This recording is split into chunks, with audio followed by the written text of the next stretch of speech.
everybody, welcome to Starlost Stormridden. I'm Cryolane, I'm your GM, and this is the party! Currently there's some camera stuff going on, but don't worry, we're all here, we're ready to go, we're ready to be Starlosting, losing our stars as we do. It's okay, we have Pulse, but Ray, obviously, in rebellion, I was trying to think of the word, in protest, has vanished.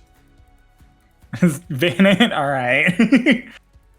So, we are just gonna pick right up into the start of everything here. I want to take a real quick second to thank all of our thank all of our Ko-fi supporters for letting the show keep going. You guys giving us a little bit of money every month lets us keep paying Marcy, our editor, as well as slowly just improve Starlost in general. And so huge shout out to you. You guys are awesome, as always. And if you out there want to be a Ko-fi supporter and get access to the show a week early, as well as a bunch of other neat rewards, and even if you want to have your own NPC that pops up in the campaign, you can check all of that out at our Ko-fi. It's linked in the description below. And we really appreciate the support, and you guys are great. You can also check out our merch. Our merch is actually pretty cool. I wear the sweatpants literally every single day. What was that face about? You should probably wash those. I do wash them.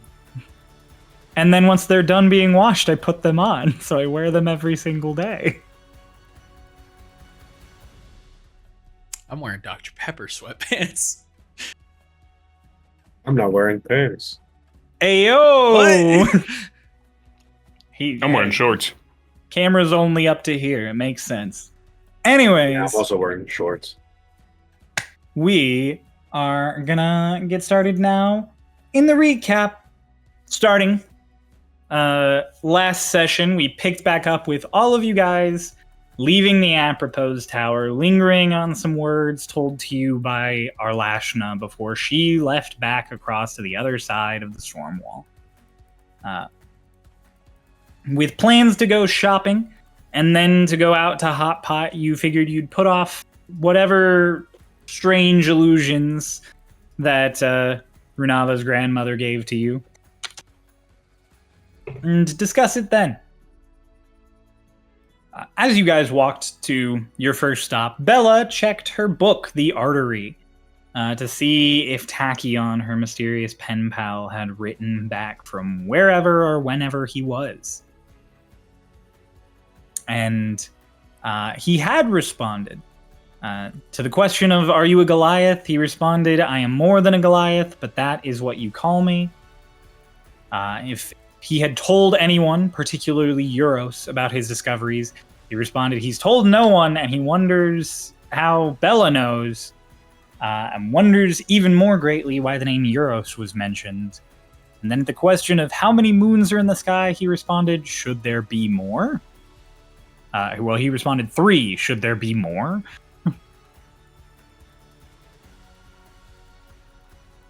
As well as a new rune that has appeared in the book, a rune about dreams. And with a little further investigation, Bella realizes that the notation around it indicates that Tachyon wrote it in because dreams are one of the things that transcend time. Whatever the meaning of that is, she is not certain. As you guys arrive at Rollo's Mythical Magics, you discover Rollo's is incredibly busy right now. And he eventually explains to you all that it is so busy because he is the new head of the Merchants Guild, with Cersei currently incapable of, heading the guild, given that she's in a coma. You guys all take a number, grab various magical items, and eventually make your purchases, sort of gearing yourself in new ways. Bella, in particular, gets a mask that lets her use the Tongues spell, and asks about a particular magical item that Rollo does not have one of, but he points out a He points out an artificer working somewhere else in the city that may actually have the thing that Bella is looking for, and might even be able to use it, like, get it cheaper than if he bought it. You guys then head to Hot Pot. I don't know why I thought you guys went clothes shopping first and then to Hot Pot, but I really did. And then I was looking at everyone's notes and I realized that that's not the order that you did things in. Yes, you all went to Hot Pot. You went out to lunch with Lance and Etalon and William Black, meeting at a little place for Hot Pot. You guys, during this time period, invite William Black, Etalon, and Lance to go fishing. Lance declines because he is already taking time out of his day to be here. And then you all sit down for Hot Pot. You have chit chat, talk about where Lance grew up, how Delphi's doing, weapon discussion has happened. And at some point throughout all of it, William casts the tongue spell on Runava, letting her properly communicate with all of you with no language barrier whatsoever for the first time. Something that she's incredibly excited about. However, in the middle of all of your discussion, you guys stop to have suddenly a very serious conversation as Vane slips a note to William revealing that Arlashna indicated that Aloct, the head of the Magic Guild, might be the traitor you guys have been keeping an eye out for that let the Tide Strikers' forces into the Apropos Tower. Because Aloct is currently the go-to caster of Zone of Truth, but as Granny pointed out, the person who casts Zone of Truth doesn't have to adhere to the magic. Sort of putting all of the pieces together, all of you alongside Lance and William realize that this lines up really well, and that Aloct has both the perfect cover and perfect opportunity. The only thing that's missing is a motive as for why Aloct would do this. The current idea is that it's simply the easiest way for them to get freedom from their deal. It keeps them trapped in the Apropos Tower. William declines now the invite to go fishing because he's going to start doing research into Aloct, as well as research into the pact that Aloct holds with Baristine, the city's governor. You guys all plan to have Bella tell Delgado this theory in the morning when she does her training with him. And Lance is tasked by William to return to the Apropos Tower and keep an eye on Aloct under the pretense of just doing his normal work in his office in the Apropos Tower. You guys leave Hot Pot full and happy, but definitely a little tense given that last exchange. And decide that despite the ongoing tension of the day, to continue with your just sort of relaxing day and go clothes shopping.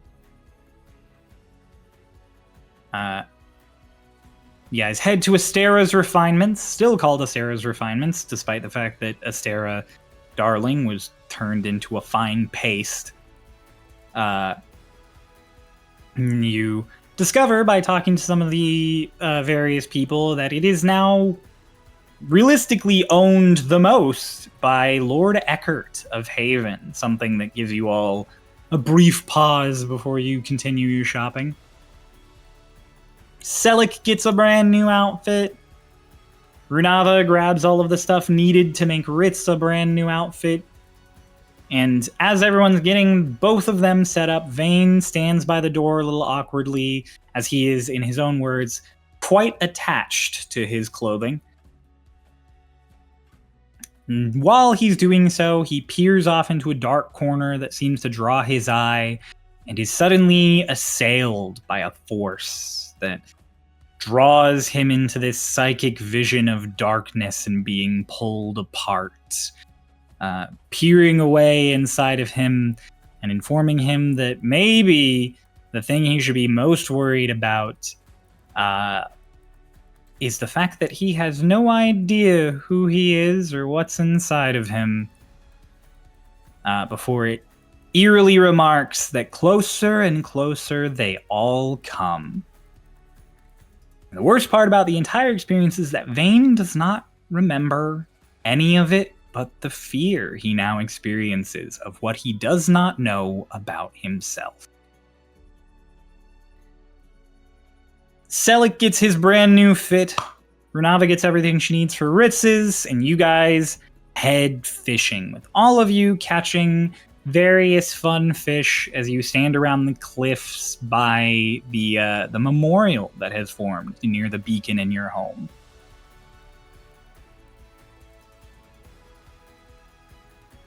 As you guys finish up the fishing, divert into your little groups, Selik and Etalon still fishing, Vane looking over the memorial. We're going to pick up.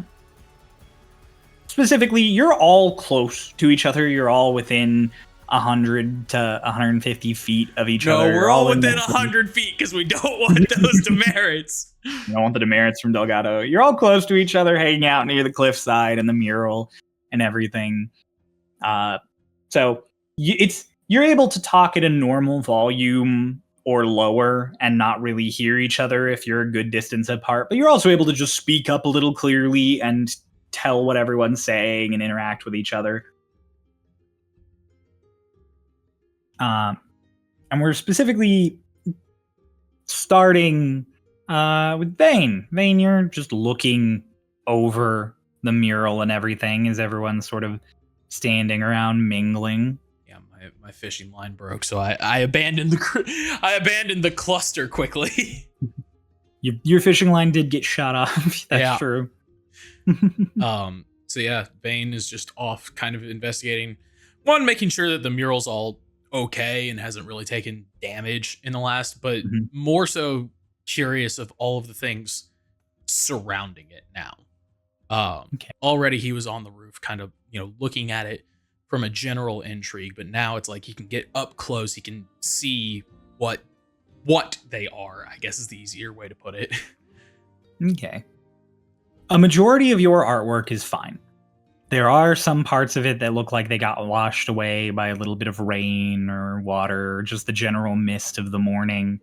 And then they have either been touched up or been replaced by little patches of mural of their own, well-wished words written out, or little pieces of artwork. Some of the city, some of just landscapes and horizons, a few of people, done to varying degrees of quality.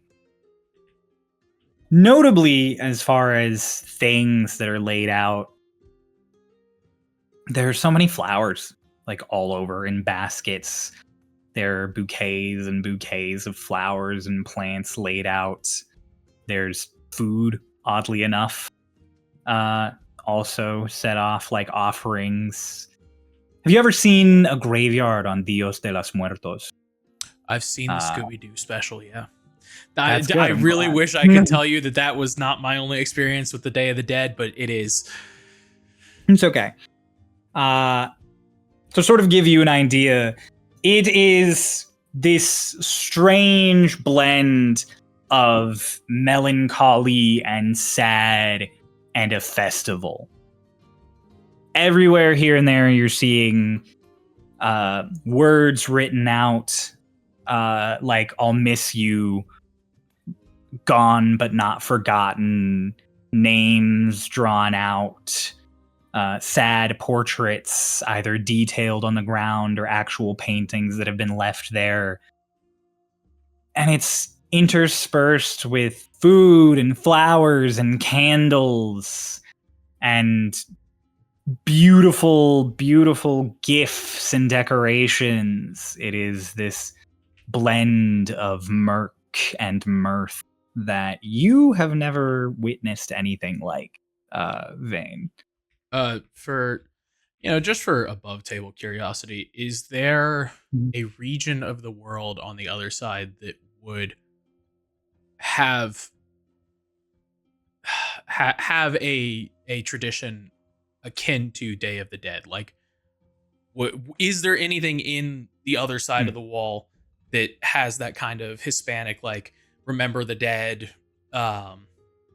It's ironic that you say that, because actually the next little thing I was about to say is that looking at all of this, as far as familiarity goes, this, to all of you,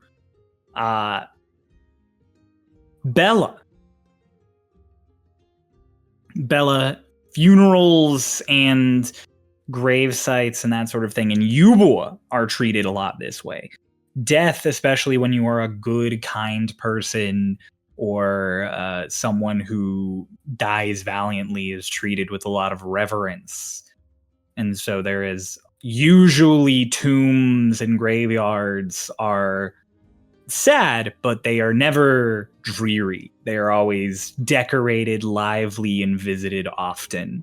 So I think as far as the juxtaposition being alien to any of you, to you it is the least. This is what you expect of a memorial, Bella. But for the rest of you, this is a lot more vibrant than you thought it would be. Bella just thinks to herself, like, yeah, this is just like back home. In fact, I remember back in Yuba, a couple members of the Finest, they laid someone to rest, and they were very respectful about it and took it very seriously and treated her with honor and didn't make any jokes about it or make it. She's thinking all this to herself. Yeah. Well, I Vane is also thinking. I heard the Finest also, had a moment to celebrate the life of their friend and definitely didn't attempt to dismantle him for profit. Oh my God. Moving on. That story. So yeah, Vane is kind of taking it in, and like in a weird way, he's getting up on some of the stuff and like really looking at it, like reading the individual things. And Bella, I mean, if you do spot him, he doesn't treat it like he's in a graveyard or a memorial. Like there's some level of respect to where it's like those are words for somebody else, but Vane is reading it almost like it's on like a posting board. Like he's reading, he's going into it, he's almost studying them. But like he's not saying much. He's been pretty quiet all in all. And you see him kind of weaving through, but you do notice that his footsteps are very precise. He doesn't seem to dodge his own lines, but anywhere that those like patchwork changes happen, he's made like very explicit steps to not defy them at all. And so like even in his own art, it's like he's less precise, less tippy-toed and more just like pivoting his foot a certain way to try and get between some of his thicker lines. Yeah, and it's unlike Vane in the easiest way. You've only really seen him study something like this when it seems like he's casing or when you guys first went to Kilby and were trying to figure out what to do with what's his name? Ragnar, I think it was. Ragnar? Dave? No, casing the rich dude's house in. Oh. Yeah. Is his name Ragnar? There's no G. Ragnar. Yeah. Ragnar. And so yeah. But just slowly, like, observing similar places where you're observing, just like, what are you making of it? I'm honest. Nothing. Oh. I traveled. So Somebody died, they were just dead, and you'd move, you know? Even graveyards, it was graveyards. Headstones, decorations, that's it. This doesn't make sense.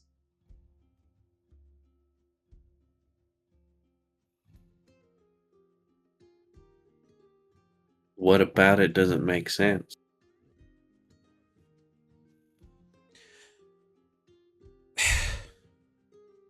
In a graveyard, it is literally just your name, how long you lived, and maybe a kind word or two. People are writing stories and making portraits like...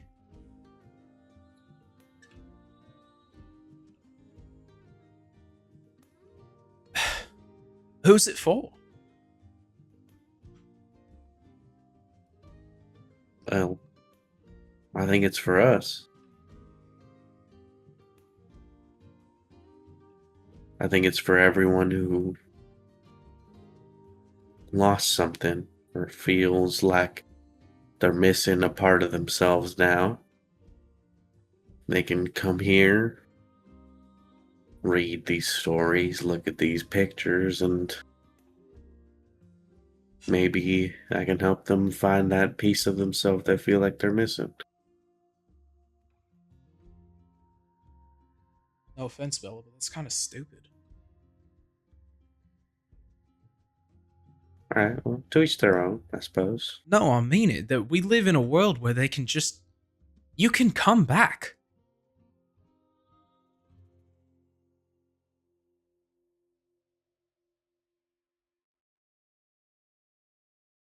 And hell, half decent casters can bring you back.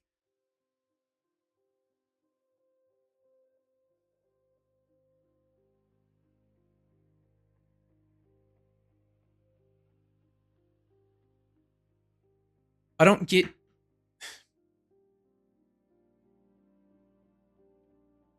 If you really wanted to do something about it,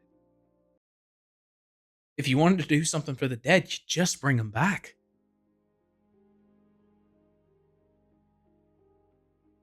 Sometimes they don't want to come back. Sometimes too much time has passed by the time you get the resources, or it's not always that simple.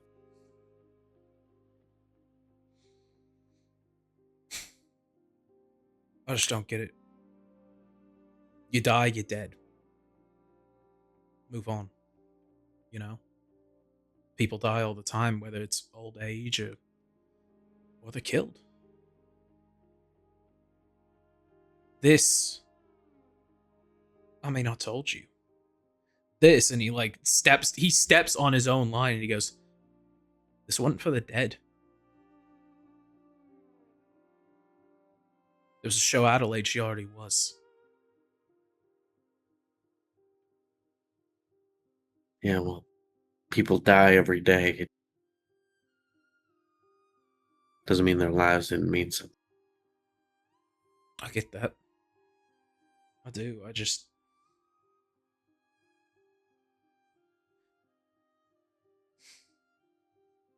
What good does mourning do anybody, Bella? Except slow you down, make you blind or weak.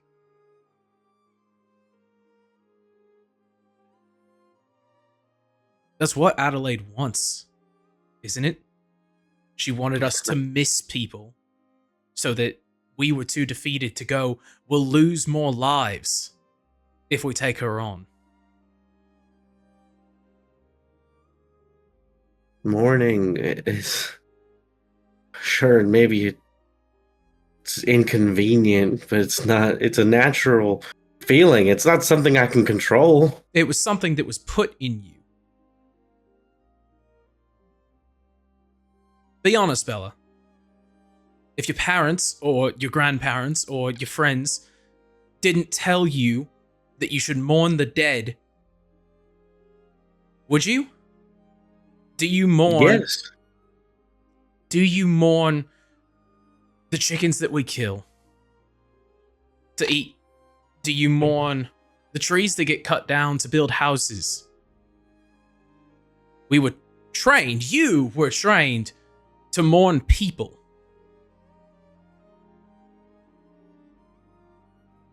And that's what Adelaide wants. She's taking advantage of your training.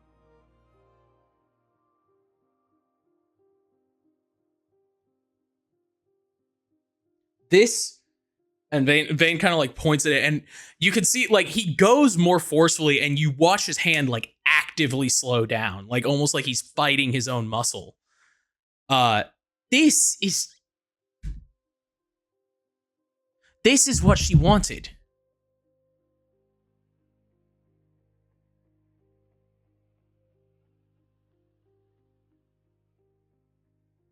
This isn't... Personally, Vane does stop mid-sentence the second you chime in. I don't think people were taught to mourn. Personally, I don't think this is what exactly Adelaide wanted. Sure, she wants us to be demoralized and...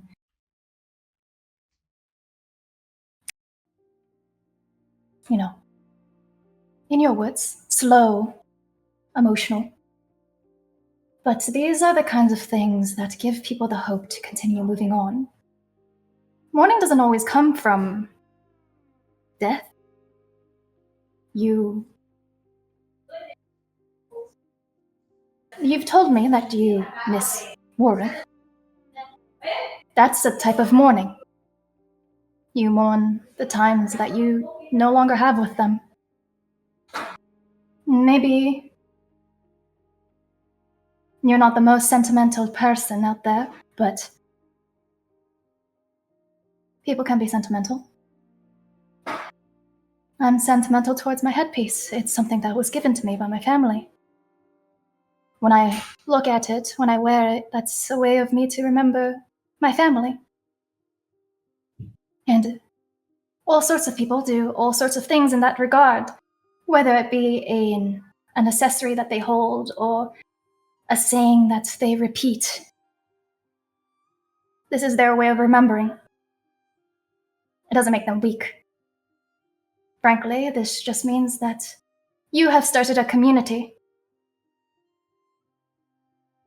Personally, I think that's strong.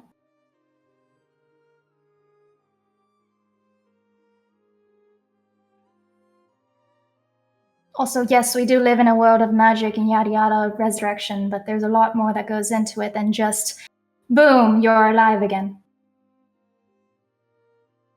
Not if you have the resources.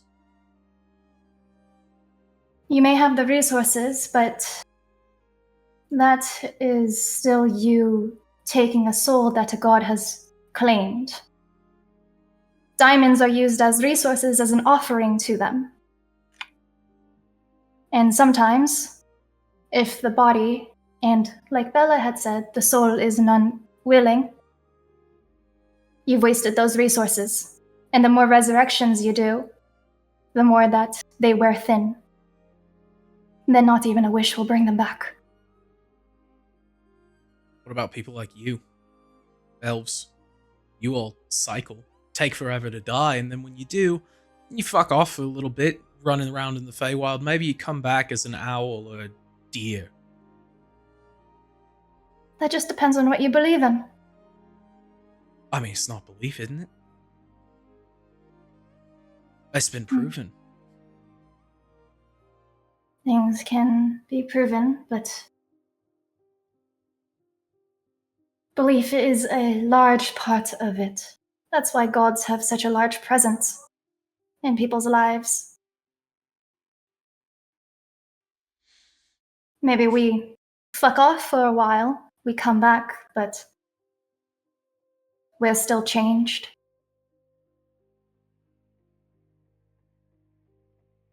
You don't remember the people that are gone. Or the people who are gone don't remember you. There's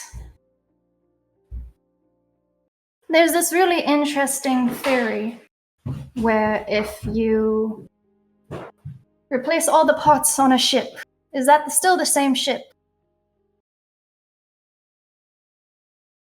How the I hell guess would I know? that's why it's a theory. It's people deliberate and people talk and people come into all sorts of conclusions when it comes to that kind of thing. Etelon is a little bit of a different case because she has a soul. That's debatable, darling, but... You debate theories, so I don't see why that would not align. If I might chime in, there's someone who's brought someone back from the dead. It's not easy. It doesn't just happen. There's so much more put into it. And Bella's right. Unava's right. And in this world, you were never taught to mourn. No one is ever taught to mourn. Everything mourns.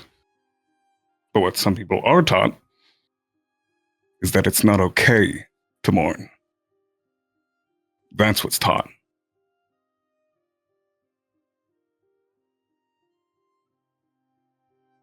Call it a matter of perspective, then. I didn't Then have... tell me. Whatever. It's simple. I wasn't told to mourn. Somebody died. They died. That was it. They were told that's the cost of life. That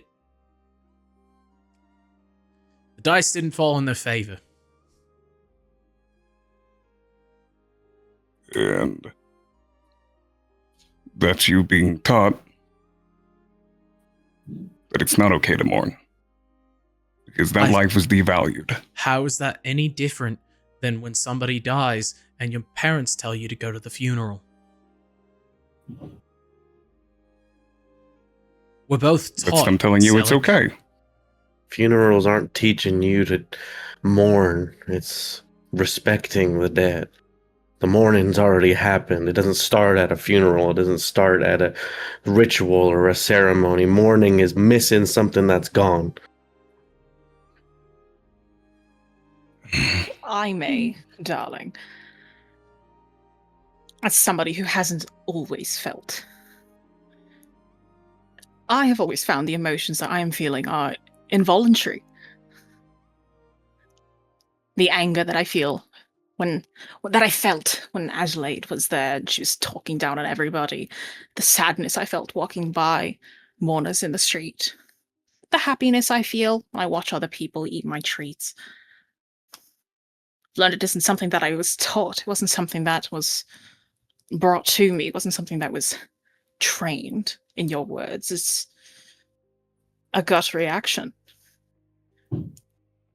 Comes from empathy. Is that something you genuinely don't feel? When people die, they die. However that happens, not in my control, and it's certainly not my place to feel for it. So if I were to... Let's bring this away from the topic of death completely.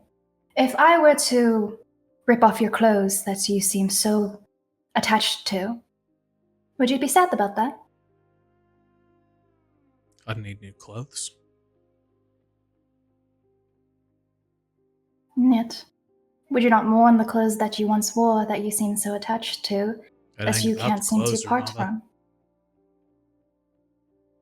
In this scenario, it is. I wouldn't miss the cloth that's sitting on me right now.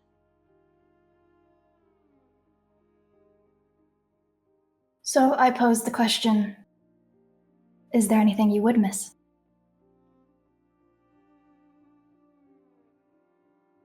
Is there anything you would mourn?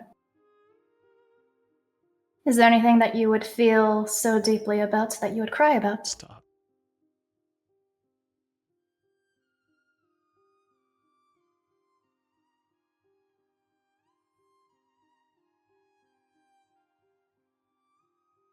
do you want me to say? I just want to hear your thoughts. If you don't know, you don't know. That's a perfectly valid answer. I do know. And if you don't want to share, that's also valid. I just want you to say something.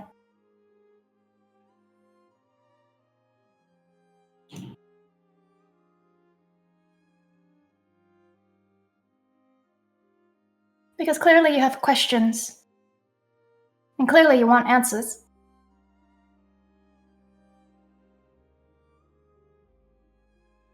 So I pose the question.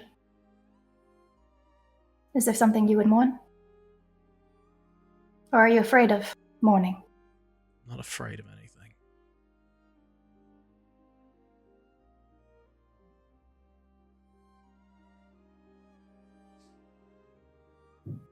Not.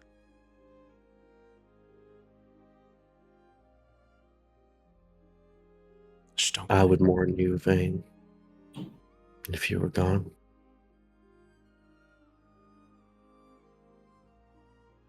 Not because I was taught to.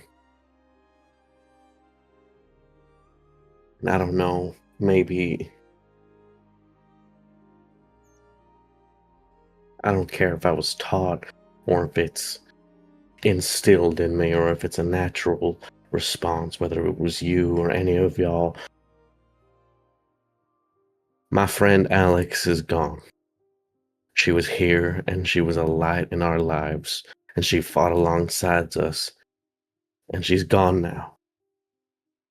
And I mourn her and I cried and I still cry sometimes thinking about her. And if that's what Adelaide wanted, if that was her master plan, whoop-de-fucking-do. Good for her. I'm so glad that she feels accomplished. But I hope she realizes she's a shit tactician. Because every tear and every pain I've felt, I will pay back to her tenfold. Now you've met where I am. Let's just skip a step.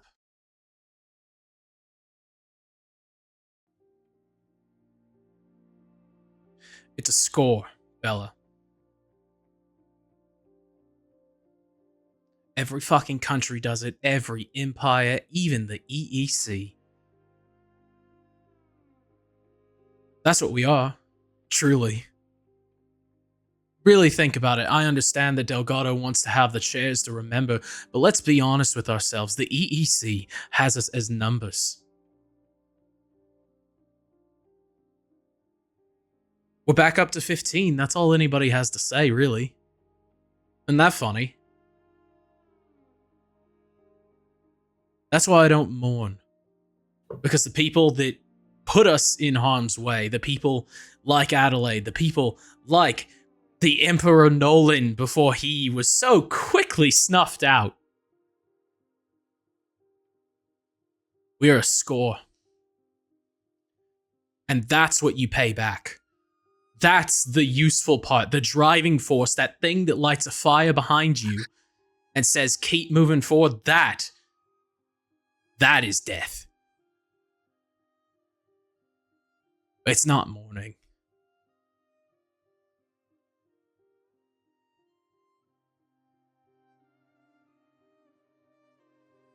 Maybe if you skip that step, that's what it is, but I don't skip that step. Maybe you should. I think I'll take my chances.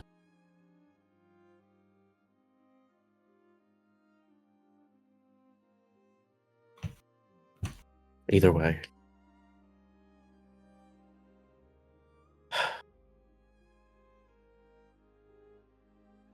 I think whether you intended it or not, ultimately, regardless of how much time they might have spent mourning or writing these messages or drawing these things here, you helped with this what's become a memorial. You helped light that fire behind a lot of people. whether you understand it on a personal level or not. You help them mourn and process mourning. It's just too gentle.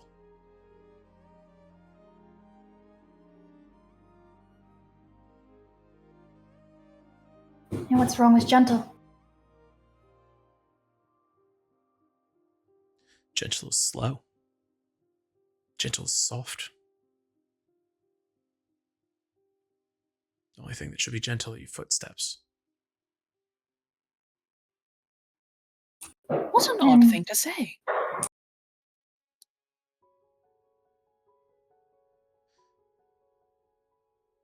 The gentle hand is the most likely to be bitten because you're the least likely to pull away.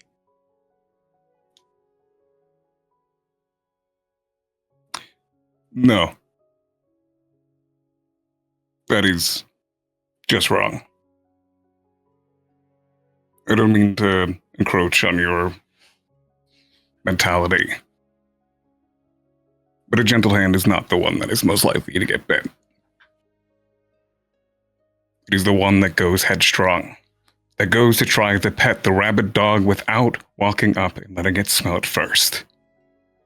You approach the situation calmly. You think.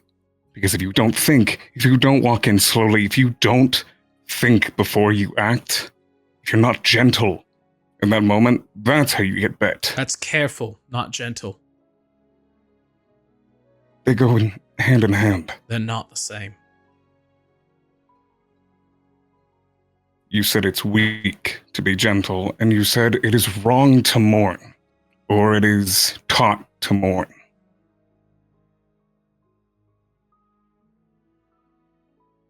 It just sounds like you were taught to not show, what's up his hands, weakness. I was taught to survive. And I ain't dead, am But I? you weren't taught to live.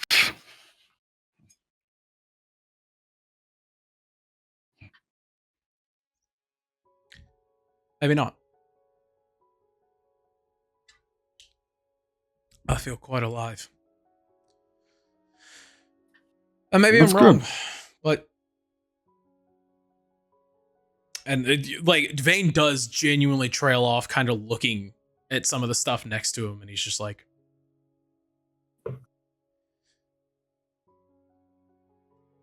a gentle is a very, very dangerous thing. And I just don't know how to cope with that.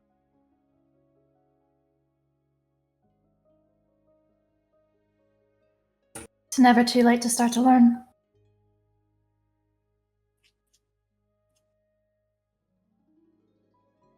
Maybe After when it all, gets me I'm- somewhere. Could get you somewhere here. It got you somewhere. With what you drew. I gestured to everything in front of me.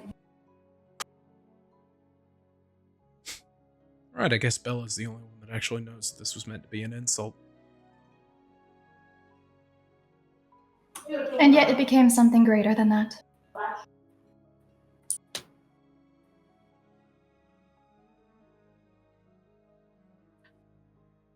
What is it? Art is in the eye of the beholder. Feels ironic to say that, given, the existence of them. Yeah. Also, they have a lot of eyes, not just one. I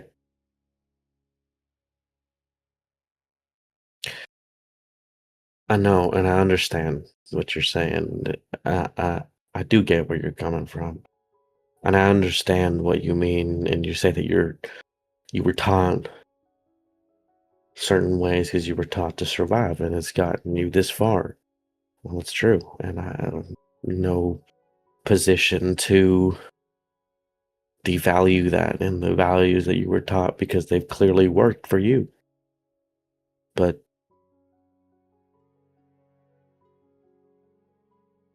you,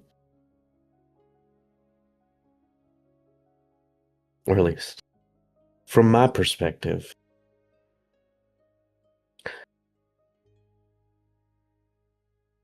I think it's true. what you're saying. I think countries and wars and all that, and the EEC, they at the end of the day, we're numbers and we are statistics and we are a weapon that they can point at some other force or some other whatever. But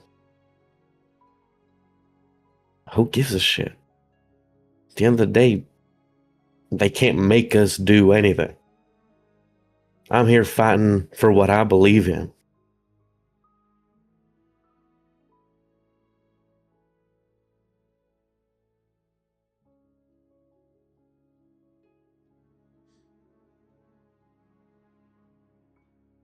We're a statistic because we follow the rules.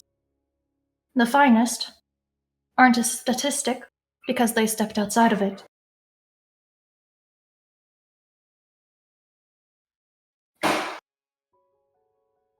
I just want to win. So do I. And if I have to burn that damn tower down to do so, I will gladly do it. Sure. But let's not have that be our first option. Or second or third, or maybe let's leave that for plan Z. Sort of. I feel like that should always be the last option. Unless someone else is using the gun against us, then it should probably be plan A. But that makes sense. And kind of crouches down and like nudges one of the flowers a little bit, and he just goes,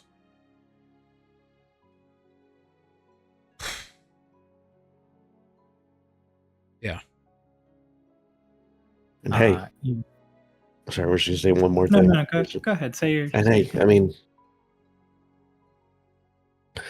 if we're in that situation where we're staring down the tower on the other side of it, you don't gotta.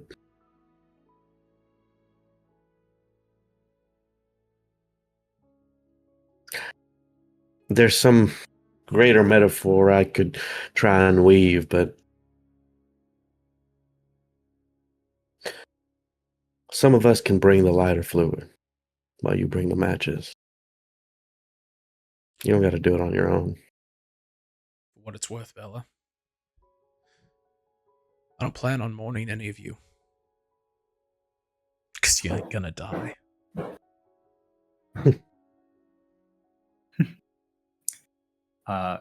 Vane, as you tap those flowers aside to look at them, you notice laid out behind them is a note and just the tiniest teddy bear, the size of your hand. And it just says, now you can hold her so you can sleep better too. It's not signed by anyone or to anyone. There's this moment of quiet, almost like Vane just comes to like a complete standstill for a moment.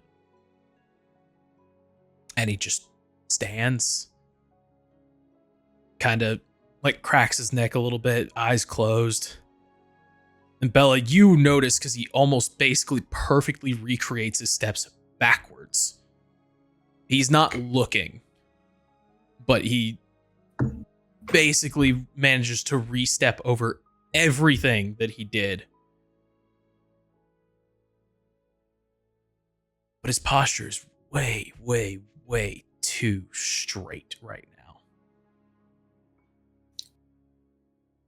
now.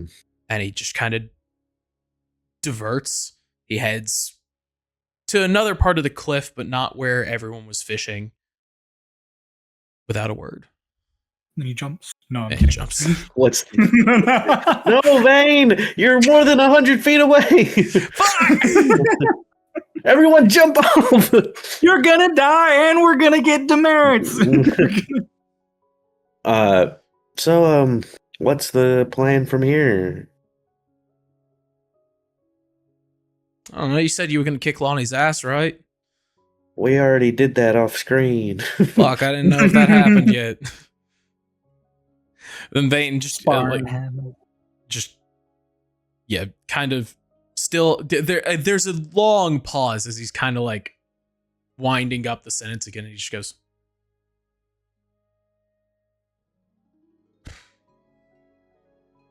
"Go to tomorrow. Tell Delgado. Take down a crazy ass Faye, I guess." All right. Ritz, did you have anything you wanted to add to the conversation of mourning?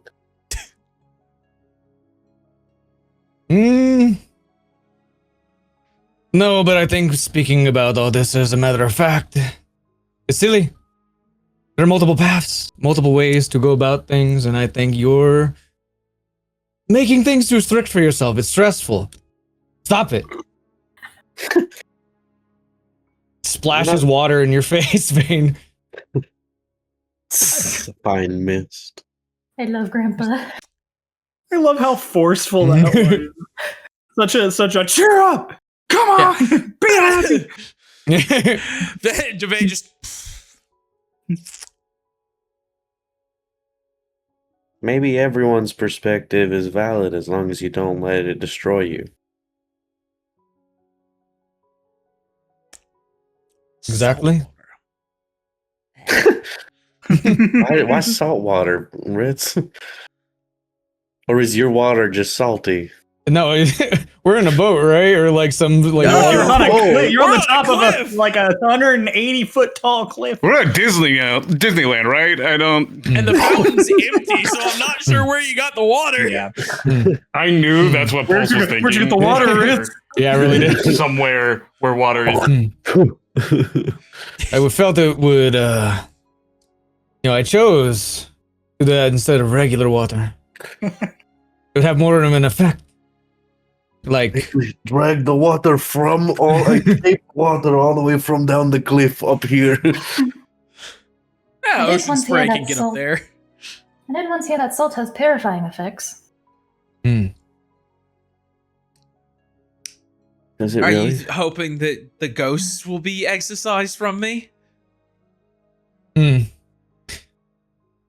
perhaps more the weight of your own words. The bad vibes. Mm. I think he is what he means to say. You should try something you wouldn't do normally. Just out of nowhere. I did. I just talked about it. I can't. No, don't talk about it. Fucking do it. No, I think talking about it is something he wouldn't do. No, like take a morning walk really early on. Ritz, What? he's saying that talking about his feelings is something that he wouldn't normally do, and that's what he just did. I know. Okay. He's calling me a pussy It for really that being it. It really seems like you don't get it, though. No, I do. I'm listening. He's trying to say change your physical habits. Yeah. Yeah, I think like a puppet, you're too hung up on a string, putting too much thought into it the same intolerable after this whole way. thing. Oh, fuck. Absolutely. Never mind. I am jumping. No. All right, let's go home. Let's go lay down. Say your goodbyes to Etalon. So she can go help Bye, you Lonnie. with studying. Bye, Lonnie. During that conversation, Renava had found a place in the grass to start sewing together clothes and stuff. And ever so often, there was like a shing of the Vanta Black that goes up her finger because she pricks herself with the sewing needle.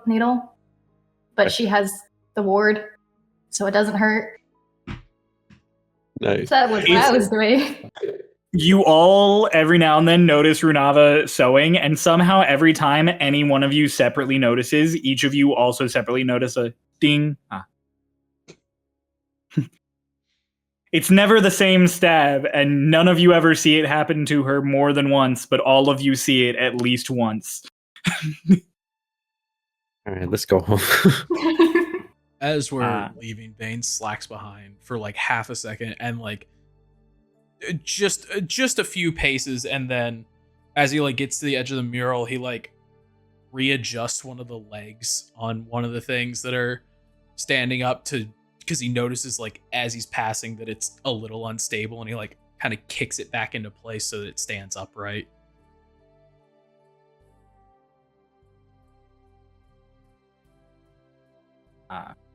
Guys all return home.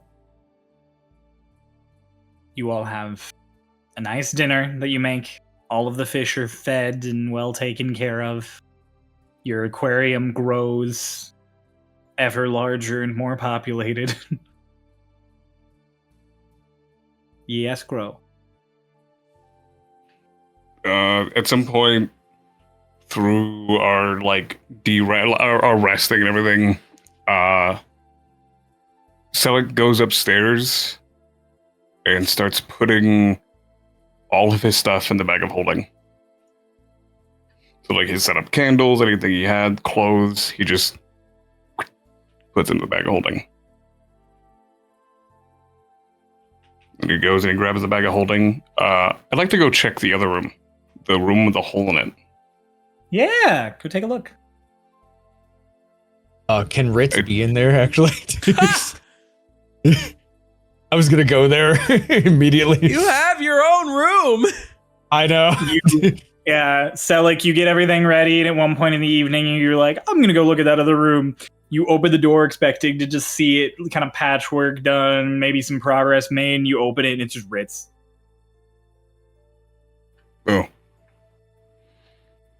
Oh. Selleck just holding his bag of holding. Didn't expect me, did you? No, that's what the O is for. Yes, I know. Mm-hmm. What are you doing in here? Looking at this. Well, waiting on stars. I'd like one of them to shoot. Is it past? It'd be interesting. We'll shoot back. Just so I can dodge it. I dare the motherfuckers. We're waiting for shooting stars. Mm-hmm. You know, no offense to you, you can go on the roof and have a better look.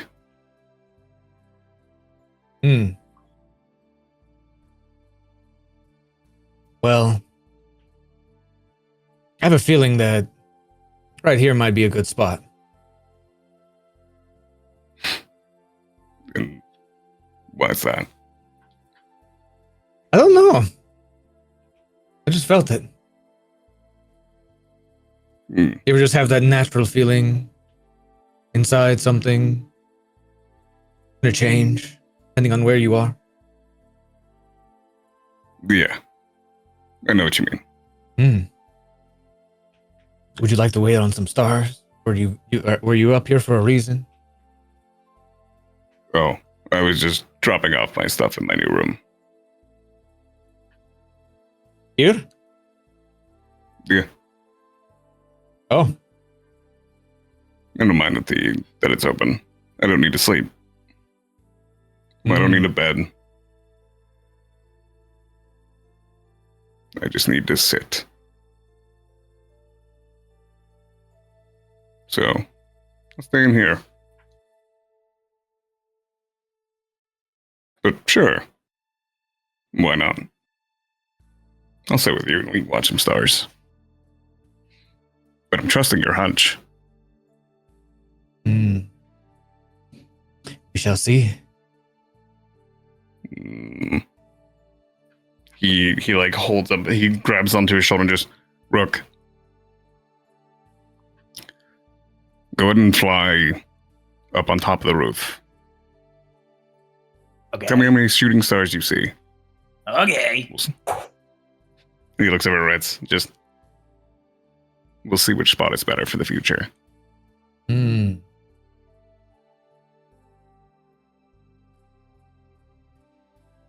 He just sits over onto the wall. He just sits, like, pushes his back against the wall and just scooches down.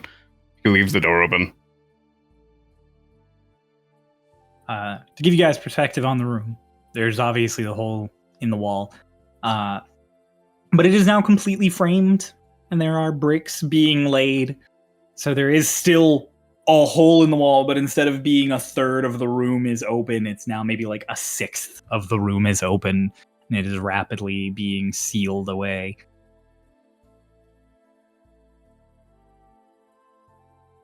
Plenty of room, though, there for you, Ritz, to sit and look out. Everyone. Selic returns to the room. As it all winds down, hit the long rest button. He stays in that room. Selic, you stay in that room, Ritz? That's where he's taking his long rest. All right, take your long rests, everyone. That is now Selic's new room where he will stay in the night. And at one point, it's just like, you know what? The door's probably not fucking closed now that I think about it. It's just like, Sally, you hate me that much?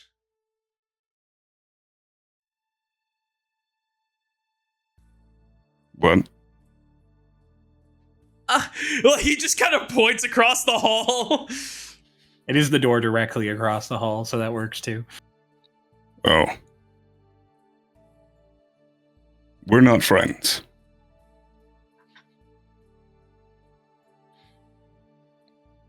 I'm not staying in a room with you. And this isn't mine. I didn't say this. You did. And we've never been friends. I mean, you took all your shit, so I kind of pieced two and two together.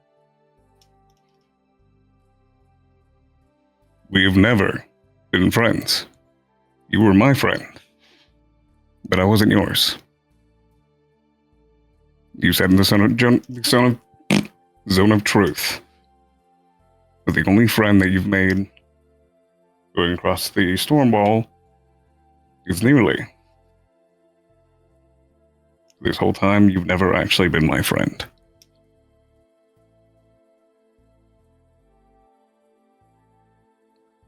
I am so glad that I don't have to breathe, so that I've never wasted a breath on you.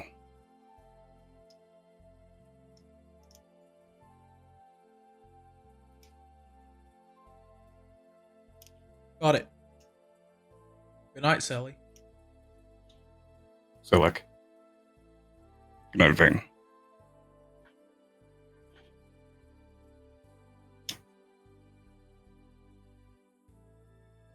Did he fuck with you too?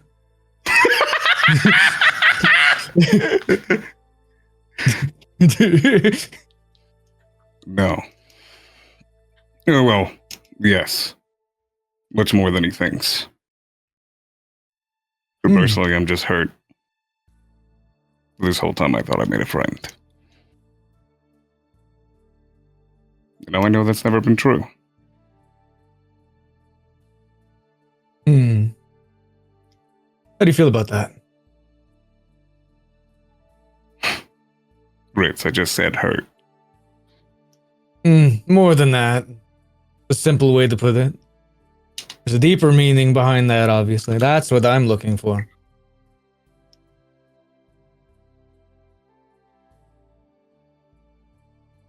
I treated him like I treated my brother.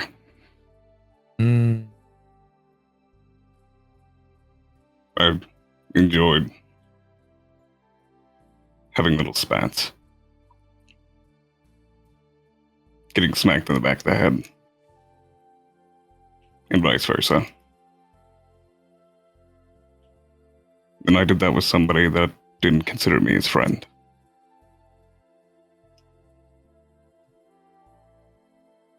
So, I wanted to go to this room. There's no one faking being my friend in here. At least I hope. I wouldn't just show off my secret star watching spot to anyone. I'm honored. Well, But the secret is, I just found it.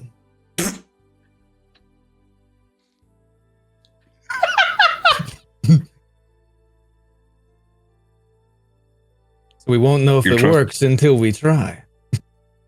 you trusted me with this secret? Of course. I won't tell it to anyone. That much I can guarantee. Hope to see you in this room more. Good. Maybe Stay. we ask them to make a really big window, just so that even after it's all patched up, we can still sit in here and watch stars. This could be the relax room, maybe. I don't know, I guess if you don't mind people coming in and you're trying to sleep. Or not sleep, I guess, in your case too. My friends are always welcome. Stay vigilant, though. I never sleep. I always have another set of eyes as well. Currently, he's up on top of the roof looking at stars. Just in his head, just... So, Rook, have you seen any shooting stars yet? Nope.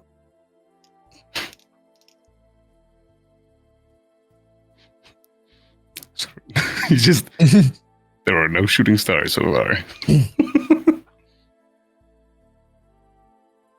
I guess will there be? As you guys sit and watch, there is a point throughout the night. You only get like a third of the sky because there's the bit that's blocked by the house, and then there's the storm wall blocking another huge chunk of it. So you just get like this strip down the middle. And in that strip, you do in fact see 2 shooting stars. Ooh. One for each of us. But specifically, Oh, what is it? something fun's about to happen. Very, very specifically, I forgot your familiar's name for a second there. Rook. Oh yeah, Rook. Rook was given the wrong spot by Selic, because he now has a 2 for his perception. Ooh. You! Oh my god, Pulse! I know what you fucking did. I know what you are. That's what a wizard you are? Are you kidding? But Is that what a wizard you are? That's crazy. Ritz got a 17 Yeah, I instead. did. Yeah, I did. You see a 3rd shooting star. That Selic doesn't spy. Oh, I don't. Oh, I thought you said the 2 was for Rook. Yeah, 2 was for Rook. Yeah, 2 on his roll is Rook. I'm just saying you don't see it because your passive perception just isn't as high as if Pulse rolled a 17 plus his bonus. Oh, okay. So I'm not rolling. Okay. Yeah. I was like, wait. Okay, I got you. Ah, the 2 wasn't what I was looking for. It was the 3rd. There was a It zipped 3rd. on by. Yes, I foresaw it.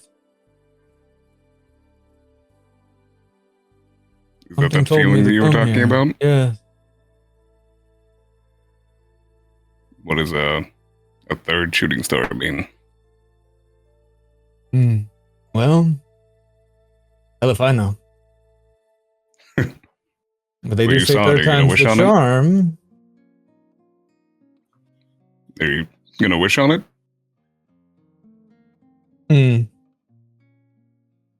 You think it'll work without cost?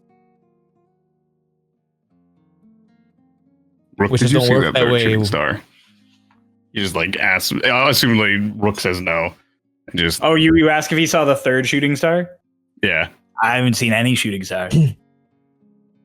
Well, I didn't see it, and Rook didn't see it. Looks like it's only for you. Interesting. Make a wish. So, I've Selig, already made mine. question for you. Am I supposed to be looking for shooting stars? Yeah. You just told me to tell you if I saw any. You didn't tell me specifically to look for them. I'm just chilling on the roof. Are you not looking up? He goes, never mind. I'll find out for myself. I look through his eyes. You look through his eyes. He's just laying on the top of the roof, like he's gonna take a nap. He's gonna curled up, Rook! in fetal position. He's just, what is comfortable up here? Look, you have the mental capacity to understand what I was asking of you. Yeah, but I wanted to be bothersome, so I didn't. Selig just shakes his head and looks back to Ritz and just, you were the only one that saw that one. Why don't you make a wish on it? It seems like that one's yours. I wanted to be bothersome. Honestly, I don't think I need a wish to get shit done. I think I'll just get it done myself. What the goal was all along when I came over here. Ooh. I'll keep doing that. Can I have it? Of course. Seems like you don't want the other two, right? Take all three. Do you believe that if you say a wish out loud, it doesn't come true?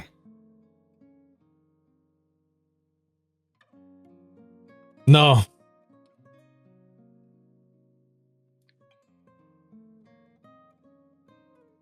I think that is somewhat like, the strict ways and sort of a way to ward people from using the wish spell too much. That's how I perceive it, at least. Propaganda from Big Wish. They just didn't want people to go out of control with it. That's how I see it. I'll keep the other two to myself, but I'll tell you one.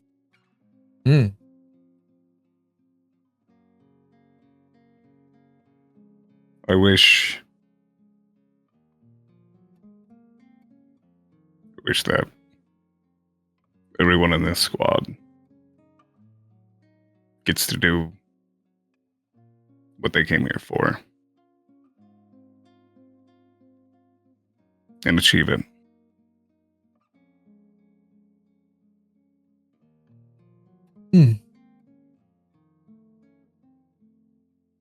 That's all. Call it wishful thinking. Mm. Yeah, it's a joke. 'Cause wish. I was going to make another, but I didn't want to downplay your wishful thinking with wishful action. So you knew it was a joke? Yes. Okay. I'm glad I read across right. Feels like I've heard it before, so I don't know why. Yeah. I'll keep the other two. Thanks for inviting me to this. Maybe we can do it tomorrow with someone else. This is my new room. All friends are welcome. Bring anyone you want. He just sits back and puts his head against the wall. And then he just, is about to go into trance and then just, wait, Rook. Rook, get down here. Okay, I'm coming. Don't fall asleep on the roof. Don't fall asleep on the roof. You get picked up by a bird. I wouldn't fall asleep not invisible. I'm aware hawks find me delectable. Right. Where would you be without me if a hawk took me away? Down 10 gold. I'm glad my life has a value to you, Sir Selic. Same. Though I do wish it was just slightly cheaper. He flies in and just lands on your shoulder. He just sits there, crosses his legs, and goes into trance. So as he does, he lights a candle next to him. Hope you don't mind. Just helps me focus. Okay. The next morning, the first of you to get up is Bella. Bella, you have a morning appointment. This one is somehow more important than normal, which is saying something, because you view them all as important. Yeah. Did we agree to, like, have everyone show up, like, we're all going together to, like, the start of it? And then, like, telling Delgado, like, when we get there? That was suggested. I don't know if there was ever a direct agreement that everyone was waking up and going. Vane is No? waking up, whether or not Bella invites him or not. Basically, he wakes up and kind of has presence, but if Bella doesn't seem to approach his door, he's just going to follow.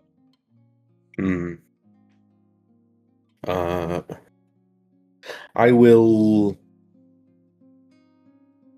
Well, Rich said to never wake him up early under any circumstances. So I won't be doing that. But also I learned Ritz doesn't sleep. I don't care. I open the door. You open the door to Ritz's room and Ritz is not there. I go looking for people. You get Vane up. I get Vane. I'll go to Runava's door. Zervi.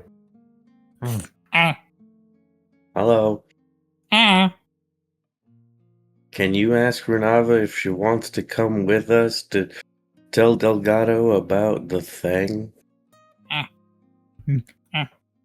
Back under the door, and then you just hear a...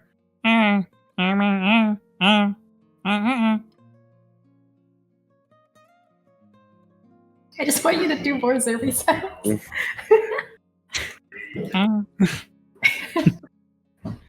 Alright, give me 10 minutes.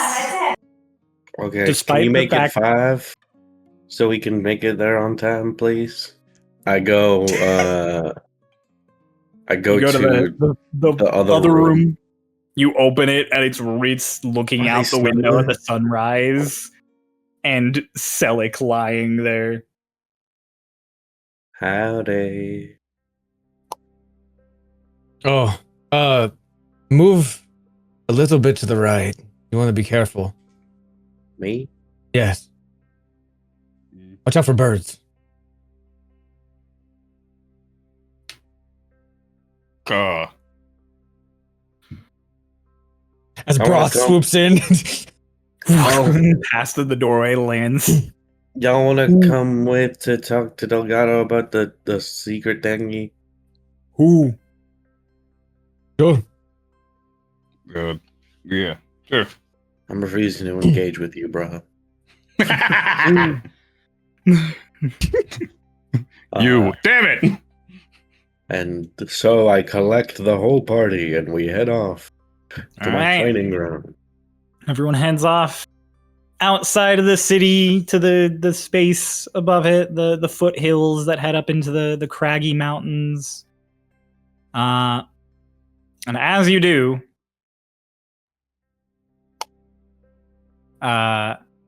Delgado is waiting there, as expected. Did we- Yes, Noah. I forget, did we ask William Black to meet us there? No. Okay. So yeah, it's just Delgado chilling there with his usual training gear on, and he's got like a rolled up bamboo mat that Bella, you know, is probably for various striking training. And so, as you guys all come up, he stands a little more at attention than normal, given that there's a huge group of you versus the one he expected, and he doesn't wave back. He kind of just watches you all approach. Howdy, Captain. As we get to like speaking range. Just so, but I'm still definitely like ready and capable of doing training today. However, there is something that we must bring to your attention because it is of the utmost importance. We were given reason. Hold on. Sorry, hold on. Vane just goes, Delgado, does certain Fae have any sort of taps to be able to hear what you're hearing or seeing? A certain.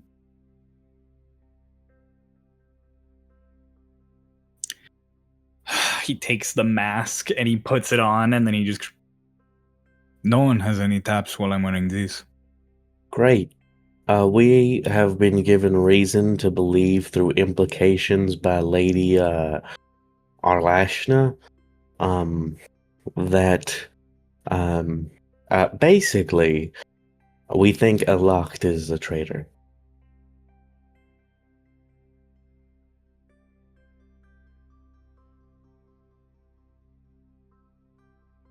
Weirdly, that makes sense. Yeah, she told us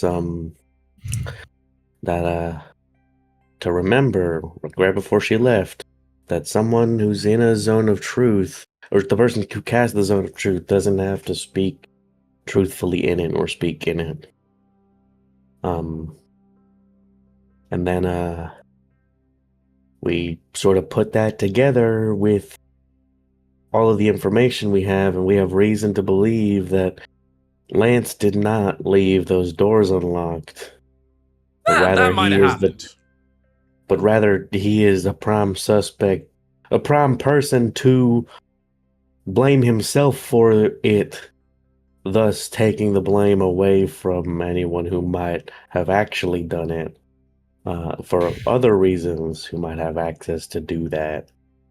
And then also the scratches and all the fighting ended where I basically just retell all the stuff we discussed the other day to him. And we didn't want to come to you or make anything seem suspicious, so just waited until now to get it to you discreetly and do everything per routine. And William had Lance keep an eye on them. Yes.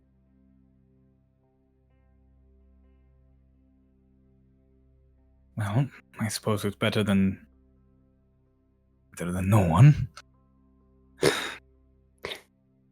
I mean, no offense against him. He's an excellent fighter. He's very capable in the workshop. I've just never known him to be one for a subterfuge.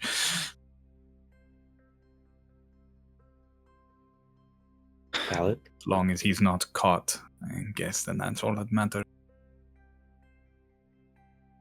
If this is correct, which I'm willing to believe that it is, given that my number of potential options for who the traitor is have dwindled more and more the longer my investigation gets, there are still a number of questions. Why would they do this, being the primary one? How, being a secondary? They're in a pact with Lady Berestine.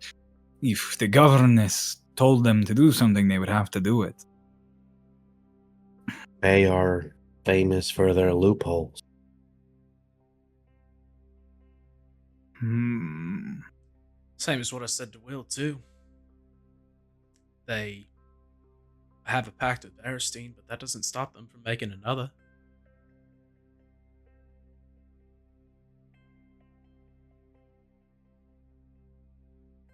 What This is exactly bad. were the exact wording of the deal that they made? I don't know. The only people that know are Berestine and Elacht. If there were one or two other people in the room when it happened, they're not people I know. They're not around anymore. If that were the case, it's quite likely that things could have slipped past. Like Bella said, loopholes. They were the ones who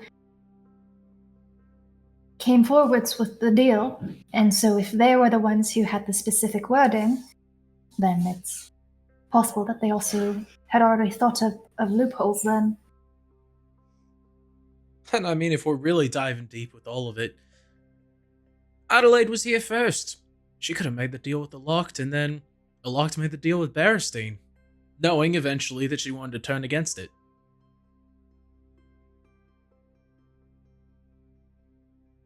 The governess has always been too trusting of people. It's one of my greatest critiques of her. She's started the EEC with pure intentions to travel the world and connect everyone and learn all of the mysteries without ever taking a single moment to think of the fact that she was eventually going to be manipulated.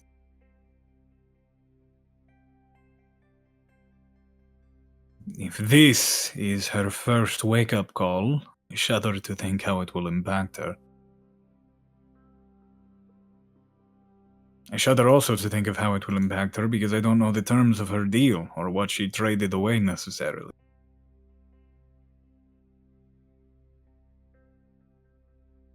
What do we do now? We skip training. Okay.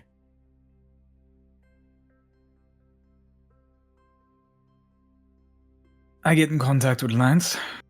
We go to the tower. I have words with Berestein while you all wait on standby to see if we have to get direct. There are still a number of core commanders who are potential traitors. I don't want to go in and confront Eloct, get them on edge, and lose out if Eloct isn't a traitor. Which means I can't ask any of them except for Tallulah for support. Right. Okay. Given if we have to fight Eloct, it won't be simple. I'm not going to bring Tallulah into it also, just in case. In case we lose. Okay. How strong are they? Not as strong as Nash. Maybe as strong as Adelaide. Do you... The biggest problem is that we're fighting them on their turf. They're bound to the tower. They have magical control over many of its functions. I don't imagine I'll be able to petrify them very easily. Never tried.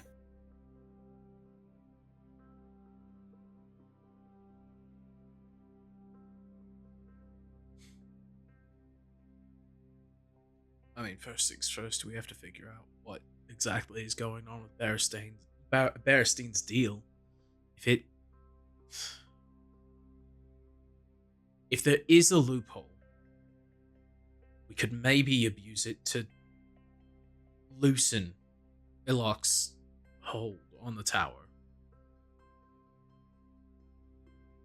I think maybe I think that's what the captain is saying. He's gonna try and get information out of Berestein. But in case even just doing that causes a lock to go sideways, we're on standby to help. Which means we need to be in the tower. Because Yeah. if Ilok goes sideways, they might lock it all down. True. Well,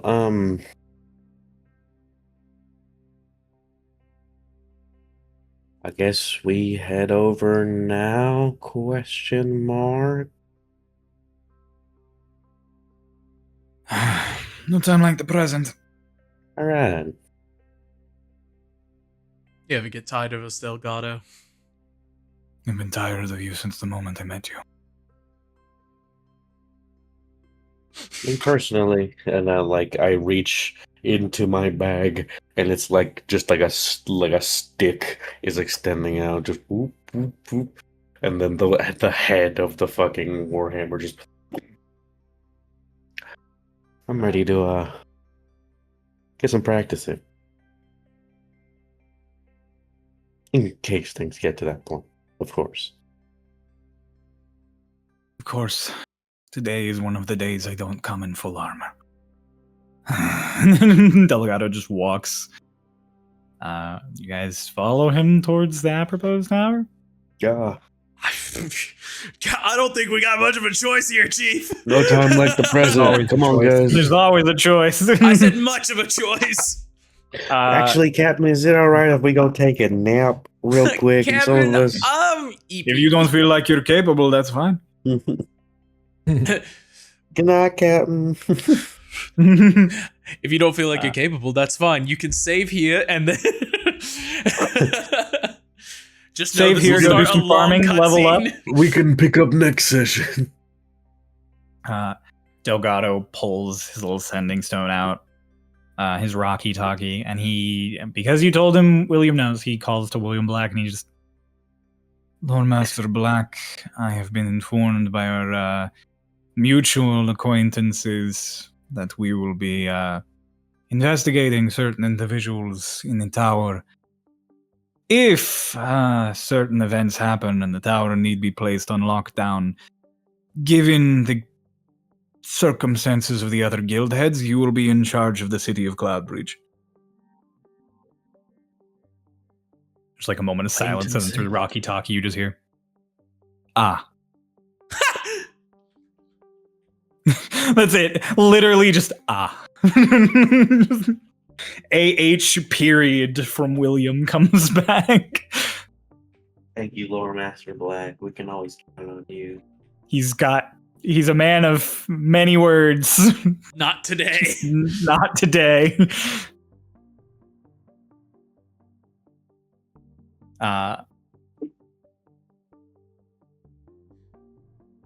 So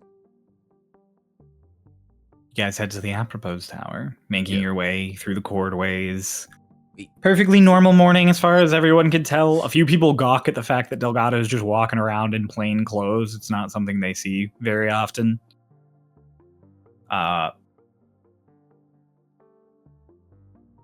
Even when he returns from Bella's training sessions, it's usually so directly and without other people that he kind of just weaves his way through crowds and maybe gets seen once or twice. But him leading a whole squad of Stormridden to the apropos tower in just his regular outfit is really weird. I noticed, like, just with my passive insight, that it seems like people are really looking at us weird. I'm like, should we, like, let you go on ahead and then come, like, a couple minutes later? It's not very normal for me to walk through the corridors dressed like this with Stormridden. However, leading you all into the tower is very official business, so I don't think that will catch anyone. Okay, just making sure. As you guys cross the bridge, it is a particularly cloudy day. It is not raining, it's not coming down, but there is not a patch of clear sky above you. It's like it has all vanished in the morning fog, and as the fog has cleared at your feet, the air above has stayed dense. Who has a passive perception of 15 or higher? And who has a passive insight of 18 or higher? Does Bella? 18. Passive perception.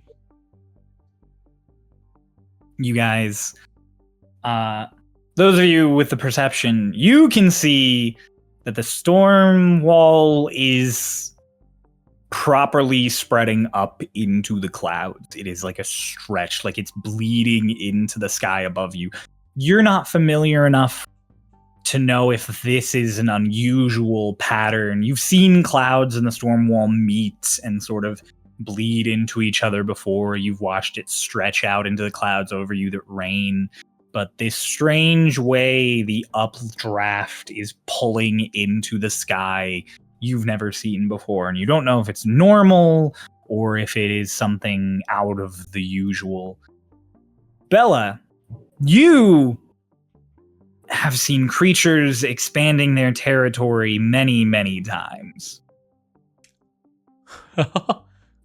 And watching the storm wall bleed out into the air above you feels like seeing the webs of trapdoor spiders in parts of the woods you wouldn't expect them to be. You don't know if it's just a feeling in your guts recognizing a pattern or if it is genuine activity, but it feels alive and like it's trying to do and be more.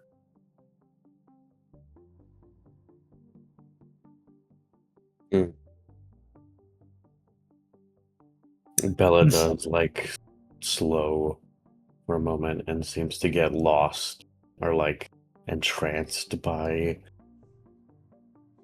the sight. Then You just- good?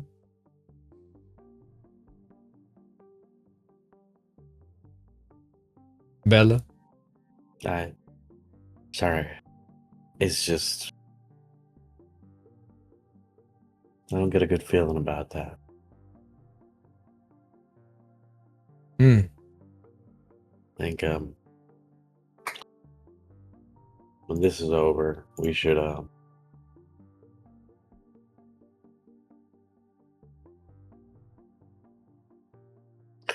don't know. Sorry, there's a lot going on. I think I'm getting my Speak head your a little bit. mind. Don't hold it back. I think after this we should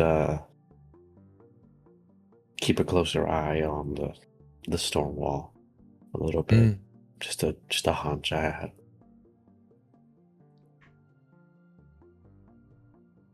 But right now, focusing on this. Vane kind of has a moment as like they're walking across and just it's quiet, but Vane naturally stands closer to Selleck just by baseline. He's just Selly.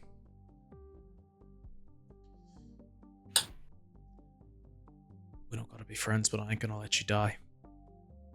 I meant that.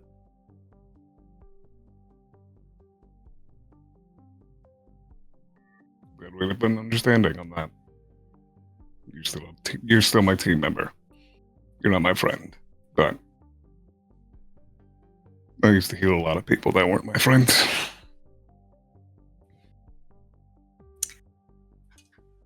As you guys head in, the apropos tower is normal level of busy. You head to the elevators and at one point as you were crossing the bridge, Delgado tried to get in touch with Lance through the walkie-talkie. You guys were looking up at the storm wall or having your discussions and you weren't sure exactly of what was said. But as you come in, kind of turns to you and just, I'm going to take the elevator up to Berestein's office.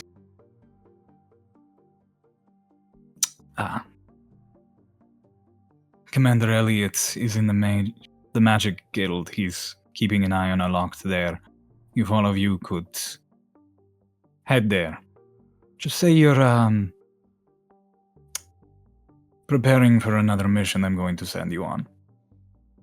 I'll speak with the lady and then we will reconvene.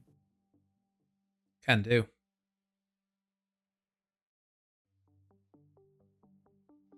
Best of luck, heads Delgado. into one. Naturally. To all of you, if things go sideways, you weren't the worst. He hits a button and then the elevator closes and just... vroom. That's Vane too. He even has that moment of just Well, clearly means we were the best. That's not what that means. That's really not what that means. I think at least That's how I'm going to take it. I don't think that's true though. I don't think we are the best in any regard. Really. I'm surprised you're taking this little bit of positivity I'm trying to spring away. Well, Are you okay? No, it's not that I'm just I just, I'm okay with positivity, but I don't want, like, I don't know. No, it's like you I started want him speaking negative since you looked at the sky. No, it's just I don't want to twist his words into something he didn't mean. I do. I think he thinks we're great. I do too, actually. Because I want when he gives us a real compliment for it to feel earned. If we just take anything he says and just twist it into some like grandiose compliment, then when he does actually compliment us, it's gonna be like, huh, yeah, all right. But what if it never happens? Well, then I guess I didn't earn it. We just maybe, did though. Maybe right now. Well, what was it? They were called the Finest. That's what the group is called, the Finest. Yeah, maybe we can be the just okay. We're not the worst. The okayest. We're not the worst. The marginal. Yeah. Marginal. Maybe we can be the mids. Squad 13, the marginal. The middlemen. No. Guys. I just think lucky.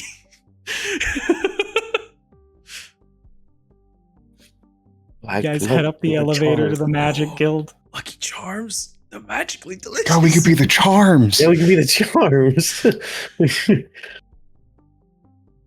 I don't get that joke. Anyway, so we go to the Magic Guild. The elevator opens. I'll DM you. The room has numerous people just working at their desks, looking at the summoning circles. It is alive as it normally is, with that spectacular broadcast isn't the word I'm looking for. Forecast. Forecast projected in the sky up above, just hanging out there in the center of the room. The storm wall itself is just strange and erratic in those predictions as they flow by. It's like they've lost all means of tracking what it's going to do, where it's going to do it. And now even the sky as normal is starting to behave in that same erratic pattern. You see the forecast shifting and changing multiple times as they're trying to just keep tabs on what it might be. Over off to your right, in that sort of library reading area, you see Lance sitting at one of the tables with a big tome in front of him that he seems to be half paying attention to, as he's just like real wide-eyed when he sees you guys come up and then like look around, and he kind of like glances a little over his shoulder. In the center area directly underneath the forecast, there's that sort of raised podium and walkway above the desks, and Aloct is standing there just tapping their face as they look at the projected illusionary sky above them. Now as you guys kind of walk in, from off to your left, a somewhat familiar face comes walking up to all of you. Saltmark, the member of the other squad who was a bit rude to you the last time you saw her. So you guys come walking out, kind of doing your best to blend in and act natural. Salt immediately comes walking up to all of you and just, hi. Hey, Salt. How's it going, everybody? It's going all right. We're here to look into some things. A mission from Delgado. Oh, okay. You guys do notice kind of out of the corner of your eyes as you're aware of them, a locked glance your way, do a little one of the little Fey like, and then go back to what they're doing. And Salt to all of you is just like, I wanted to say I'm really sorry about, back in at our meeting when I got snippy with you. I talked with my team and my brother, and it was I don't really know how to deal with that sort of thing. I grew up in Ice Home and we didn't have a lot of people die. And we didn't have a lot of people die in like large amounts too. And I'd never seen anyone die until Alex. I took it out on you, and that's not fair.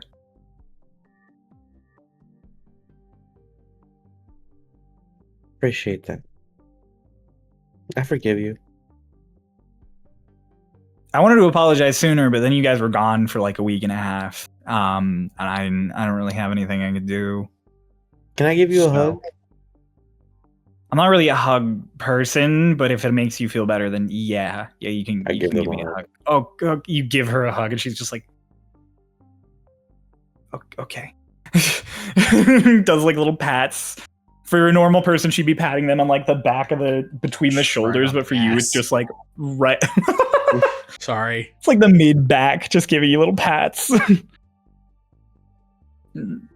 She's as that's all happening, I made a lovely roll for this. Uh-oh. Don't worry.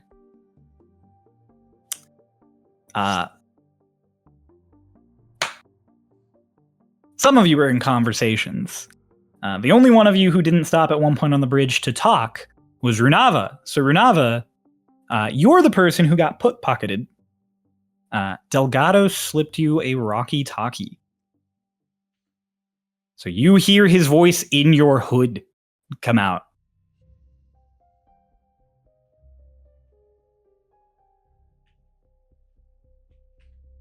Zervi immediately wriggles in your hood and is just like, I've got a roommate! The little rock. Now holds the little rock suddenly out next to your neck as he's just like, Well, what? You have a call. It's for you! Yeah, literally just like, it's for you! It's not for me! I didn't know this was here! Canon modernate you. Anyways. Delgado rolled a 22 sleight of hand. Atta boy. Renata, you just hear him just Brositan. I believe we were going to have a bit of an issue. I started asking Governess Berestine whether Elact was still under her control, and, well, you already realize you could hear something in the background, but as Delgado says that, he seems to hold the rocky talkie towards Berestine, and you just hear Elact! Oh, they're one of my favorites!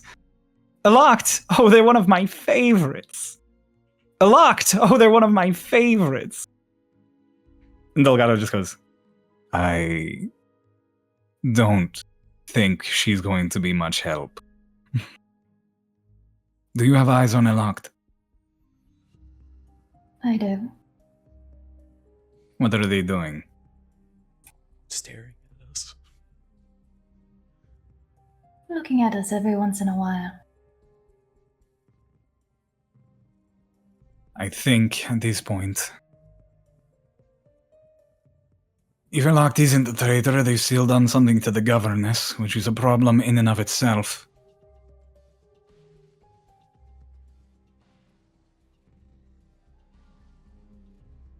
Keep tabs on them. I'll be down momentarily. Alright. Yes, Bella? I was gonna say, actually, you know what, Cryo? I'll DM you in case this is a thing that you want or don't want to happen. Oh, okay. While he's doing that out loud, I do want to slip over to Lance because he looks like a deer in the headlights, and I would like to go and yap to have him stop staring at us like that. Oh, he's not staring. He glanced at you, and then he went back to glaring down at his tome. Okay, You can tell he's not reading. Yeah, more appropriately, I'm going to go chat with him because, one, it would look the most natural, and two, kind of give him a hint of what the fuck is going on.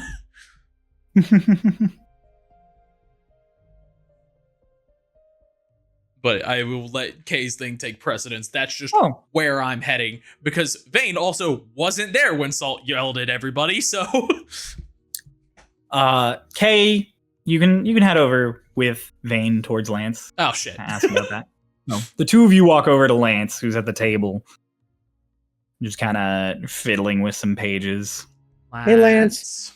Oh, really quickly and importantly, I was just gonna ask if you could maybe you have those like little Rocky talking things, right? Yeah. Could you send like a message over maybe to William Black and ask him, maybe he could. I think we need feedback on this thing that Delgado's getting us to work on. Maybe if you could send over Lonnie to like run over as fast as she can. We need approval for a whole lot of holy water. Oh, okay. I can ask for those things. Don't worry about it. He goes to reach for his Rocky Talkie, and as he does, I would like everyone to roll me insight. My passive isn't enough. You can use your passive, but you can roll also. Sure. It's not a natural 20, but it's damn close. Well, it's crazy because mine is. Puggers! Like, I think you'd like a chance to roll, Bella. So. Well, I'm going to be using my passive because I rolled a 2 and a 5. 2 and a 5. I'll stick Passive with my passive. My passive insight, by the way, is 20. So. How? Quick show of hands. Who got 15 or higher? Everyone but Runava. It's okay, Runava, you're distracted.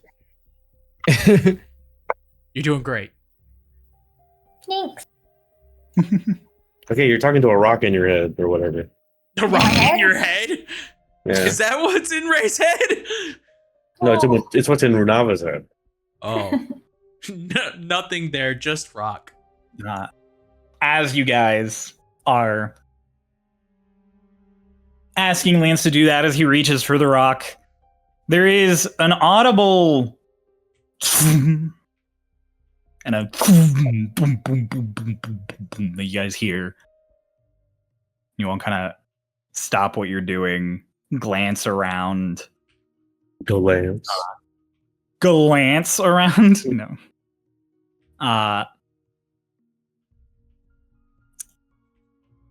Selic and Vane, with your passive perceptions, you both immediately notice one elevator that's coming down stop moving. And you see Delgado in it just stop and look around for a moment in confusion before he starts like slamming his fist into the panel to try and get it to move. And Aloct just goes, No, Lance. Don't worry. That won't be necessary. Lance kind of stops what he's doing. And then Aloct is just like,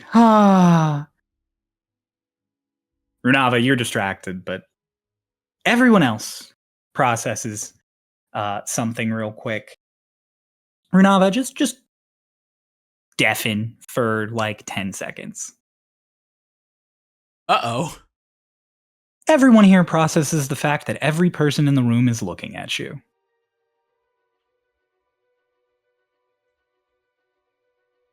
Even Salt? Oh, no, not Salt. Salt looks confused. So, as you guys are all kind of looking around, gathering that Delgado above you has started to like bang on the glass. And Aloct really casually is like, Oh, Captain, you won't be needed for this. And they just wave the hand and the elevator just back up. And you see the bottom of it stop, like it's suddenly just between floors and ceased moving. And then just turns to the rest of you and just, Hello! Are you gonna sign our paperwork? Oh. Don't worry, we don't have to keep up the facade. I know what you think you know. Is what we think, is what you think that we know incorrect from what the truth is? The truth is subjective, as always. That's not true. Truth is Probably not. objective. You think I'm a traitor. It's not true We're at all. playing with the idea. Well, that's not true at all. You're a loyalist. I am. I'm the grandest loyalist, just not to your cause. Okay. So when you betrayed us, that's when you became a traitor, though. Oh, no. I was never truly on your side. But you made us think that, so that makes you a traitor. You can assume whatever you like. Okay. I activate Giant Smite and grow to a large no. size. Salt standing there is like, what's happening? What's... You should hide. Grab your knives.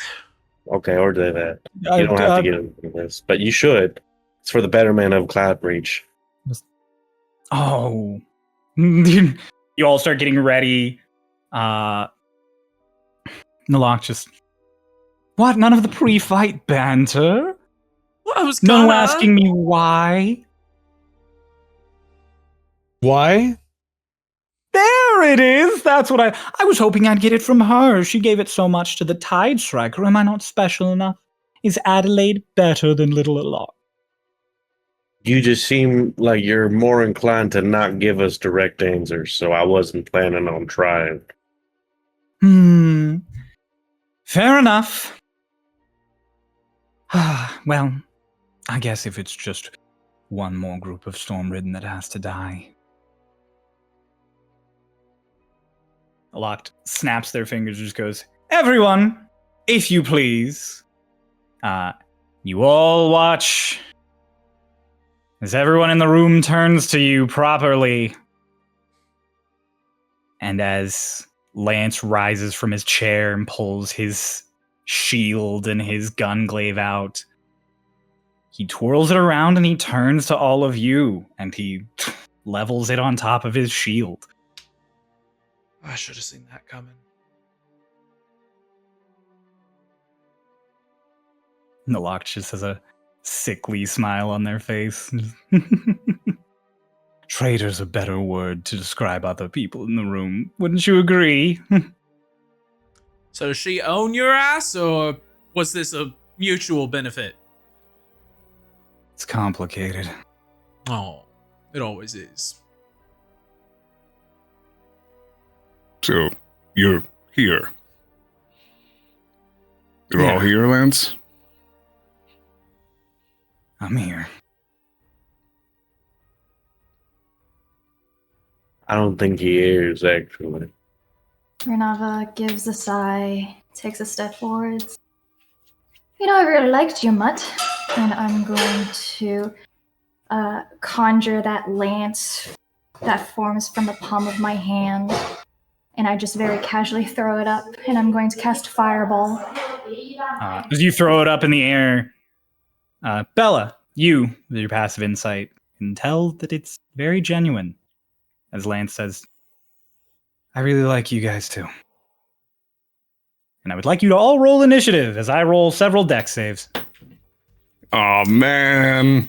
Oh, Lance was a traitor. How the fuck did he get? Oh, because she can choose creatures, or they can choose creatures. Fuck! No! Man. Zone of Truth has contingency, doesn't it? Fuck! If Lance resisted, the only person who would know is Alok. Well, Wait, what? I couldn't remember if it was one of those Yeah. you choose creatures within the range. No, it's just creatures within the range. You fucking cunt. But if Lance resists, the only one who knows is Alok. I know. I know. Wait, No! wait, hold on, wait, what? Lance is actually, I thought, betrayed us. what? No. He's being mind controlled. No. You have passive insight. You know he's not bullshitting. No, that's not true. That's no, Kay I refuse this. I choose my own. fuck. no. K is cooking. Snuffing that I think Kay copium. is getting Ooh. cooked. No, I All think that copium. it's changed. They changed his perception. We're gonna knock him out of it here. Uh-huh. Yeah, Whatever you say, pal. Yeah. It's like Delgado said, Lance is not one for subterfuge. Neither was the locked. Yes, they were. They buffet. They're born into subterfuge. They're built for Yeah, subterfuge. and they were also stuck in a contract that shouldn't have allowed for subterfuge. Yeah, but no one believed that shit. All of us knew a lock was gonna. Yeah, that's fair. Everyone knew a lock was sus. They're fey, of course they are. We're dead.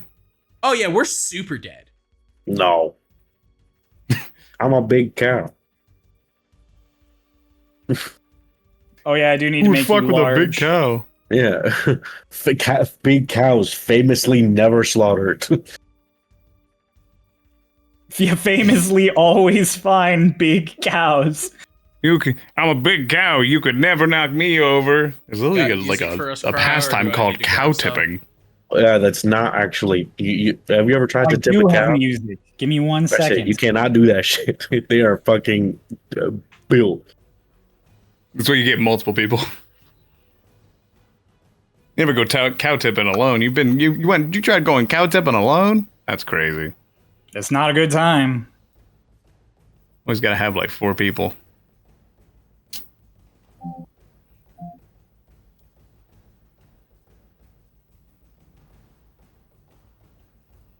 Yes, It's cow Jess, tipping it real. is real.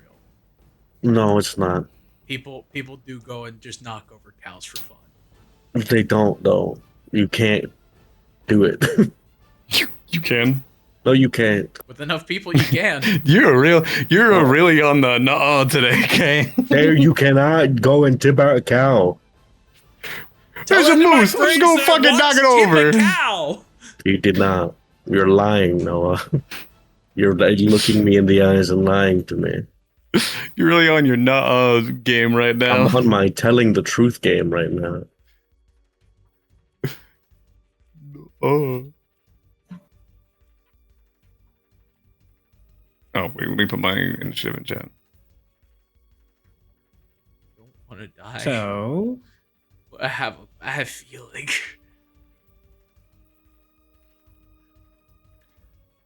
Hi, Marcy. Are you ready for the last episode of Stormridden?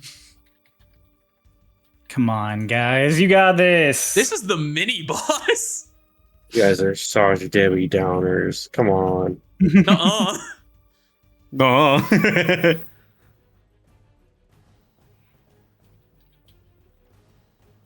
We got some comedians in the chat tonight. Yeah, dude, we're fucking funny.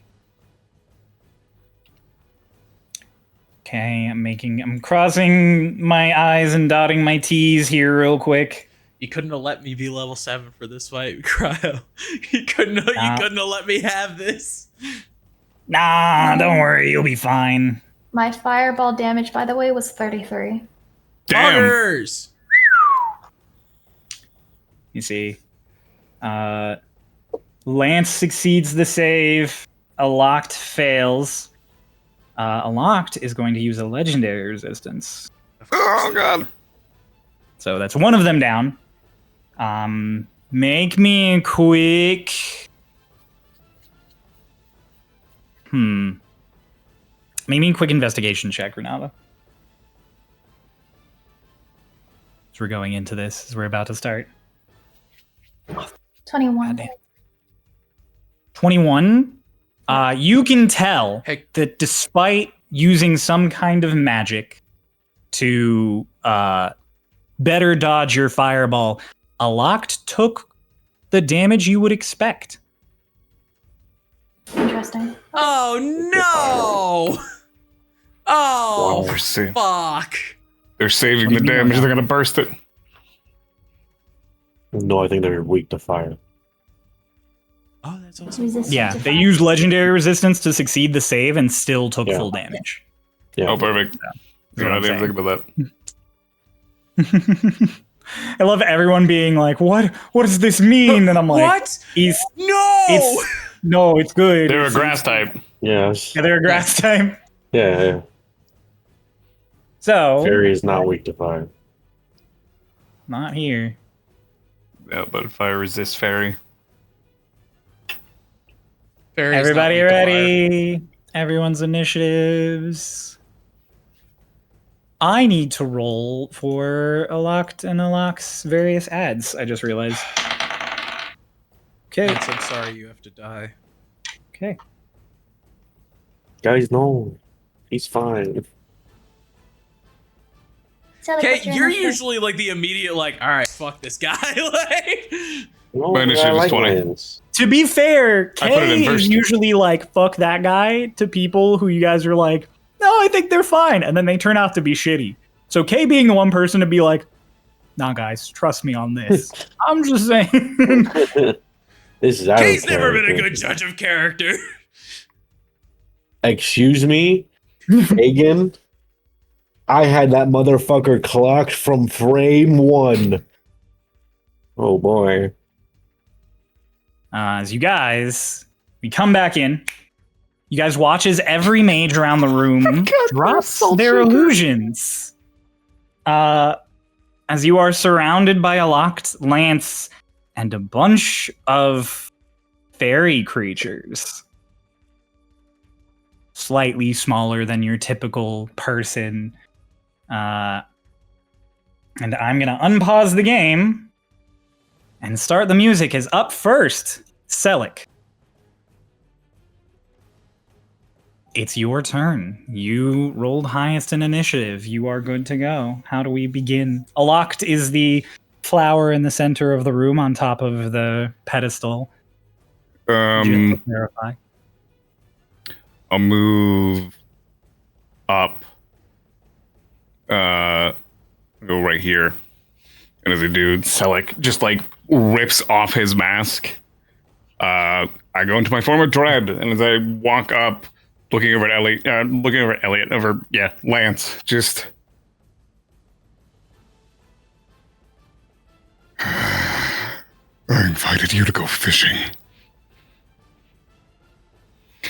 I'm gonna Eldritch Blast him twice. Okay, roll to hit. First one was a natural roll of 17, so that is a 26. That hits. Go ahead and make me a charisma saving throw. Or yes, it's been a little bit since I've fought with this. I believe it's about wisdom saving throw. Sorry. Okay, those are two very different numbers. Yeah. Wanna make sure. 18. He passes. I'm gonna hit him again.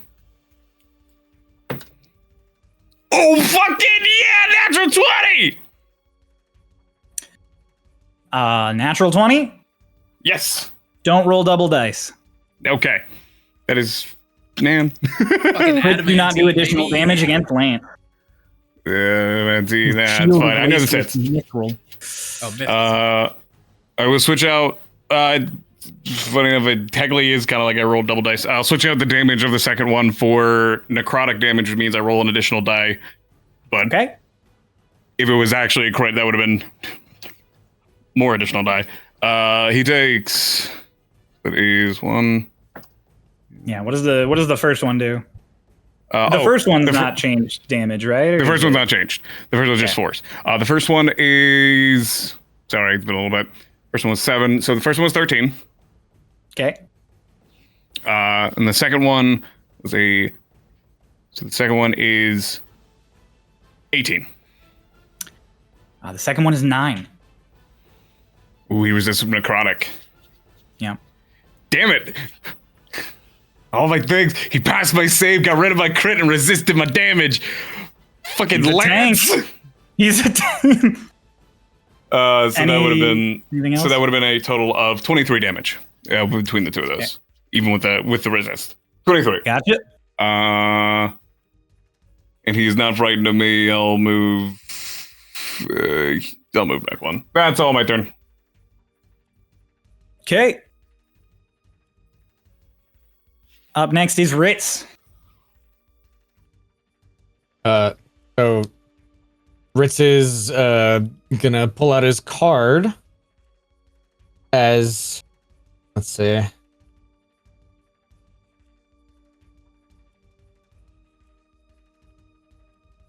I'll move one here actually real quick. And then sort of surrounding me and Runava will be like a giant fireball looking, or like fiery looking cage. Like a cube, a 20-foot cube of fire. As I cast minor or major image. As I'm doing that, a cube of fire. pretty much sort of look like just a wall surrounding us. But it's a cube. And then Ritz will like very purposefully like reach into like the fire. Get Runava's attention. Wink. Thumbs up. For bonus action. And then as real an quick for me, Ritz. Just make me a performance check.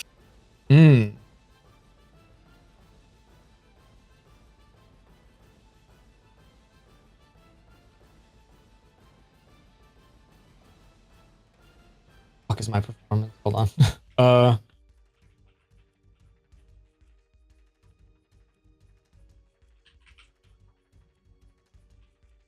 Oh, 16. Okay.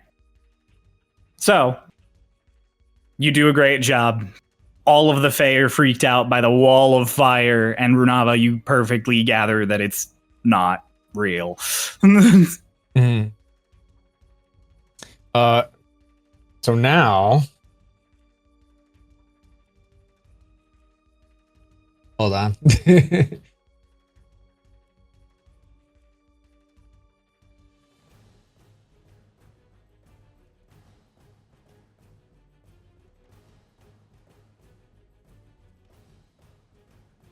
I will place a fireball. Chunk one over here. Try and get like as many as I can.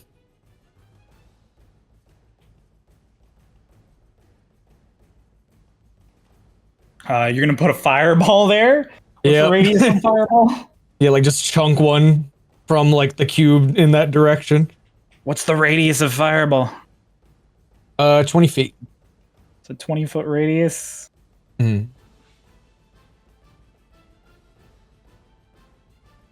You can, in fact, hit all 4 of these Fae. Hell yeah. You make a dex save. Oh, shit! Minus... I shouldn't have said that out loud. 18. Oh. Saves. So. That's it?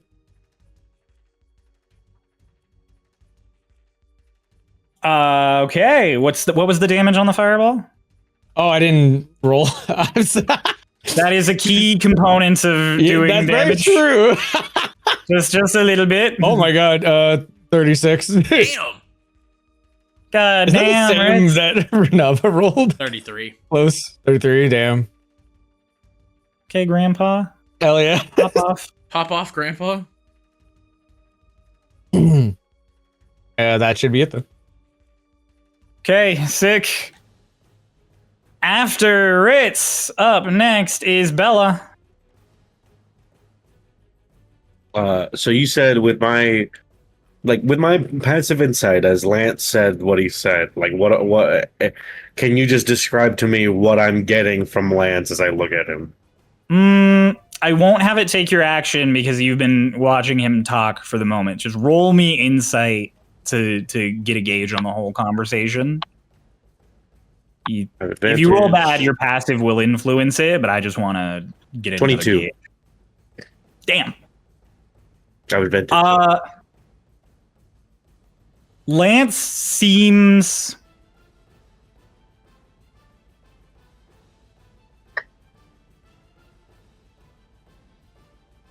begrudging. And like he's... You think back to when your grandpa used to tell you to do certain training you didn't want to do because you didn't see a point, or it was boring and you didn't like it, and you knew you had that look on your face of you were being made to do something you didn't want to do. Mm. And there's genuine emotion when he responds to Runava of, I really like you guys too. And you do take note of the present tense that he uses.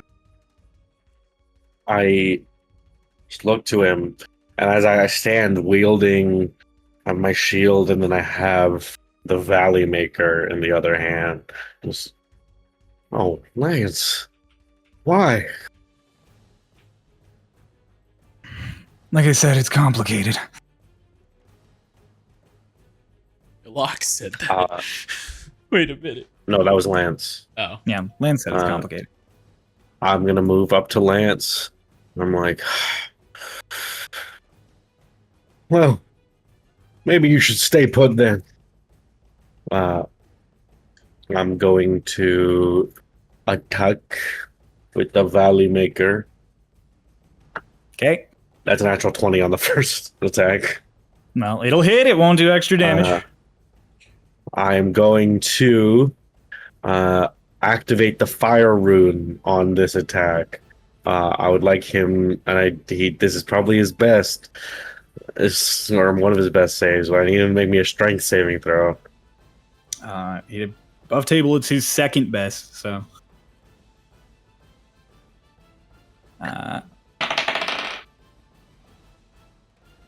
I'm not shitting you, he rolled a natural 1. Okay, well, so let me roll the damage, because it's going to be a lot. I think I'm rolling an extra 4d6. God damn. And that's without it having the extra, like, crit. Crit die, yeah. So that's plus 5 plus 4 is 29 points of fire and bludgeoning damage. And as I go, I raise it, and as I say, maybe you should stay put, I go and hit him in exactly the way he taught me or recommended I attack with the Warhammer, go right for the clavicle area. You go in for the hit, and he instinctively raises his shield, but the blow is just so heavy you can almost hear the sound of his arm kind of collapsing under the impact. And because all of his direction is up at the hammer, he is not ready or resisting at all when the chains lash up from the floor and grab him in place. The fiery chains grab him, and he is restrained for 1 minute, and then can repeat the saving throw at the end of each of his turns. But he takes 2d6 fire damage at the start of each of his turns. Okay. That was my first attack. Fighters, baby. And so he is restrained, so my attacks have advantage. So I'm gonna... Oh, sorry. That should have also dealt an additional 1 damage from Giant Smite. I rolled a 1 on the d6. All right. Even 30. And then I'm gonna... Oh, actually, can I have... So I want to activate the my weapon mastery for my Warhammer. Can I have activated that before I activated the fire rune chains on him?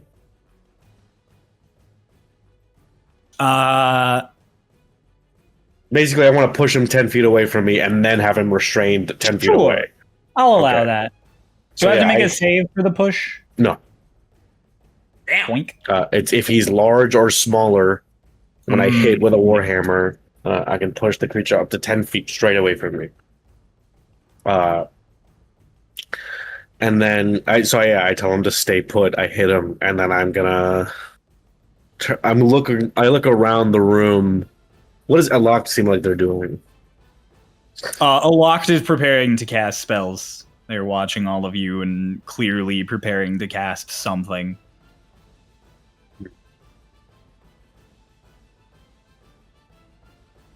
I'm going to.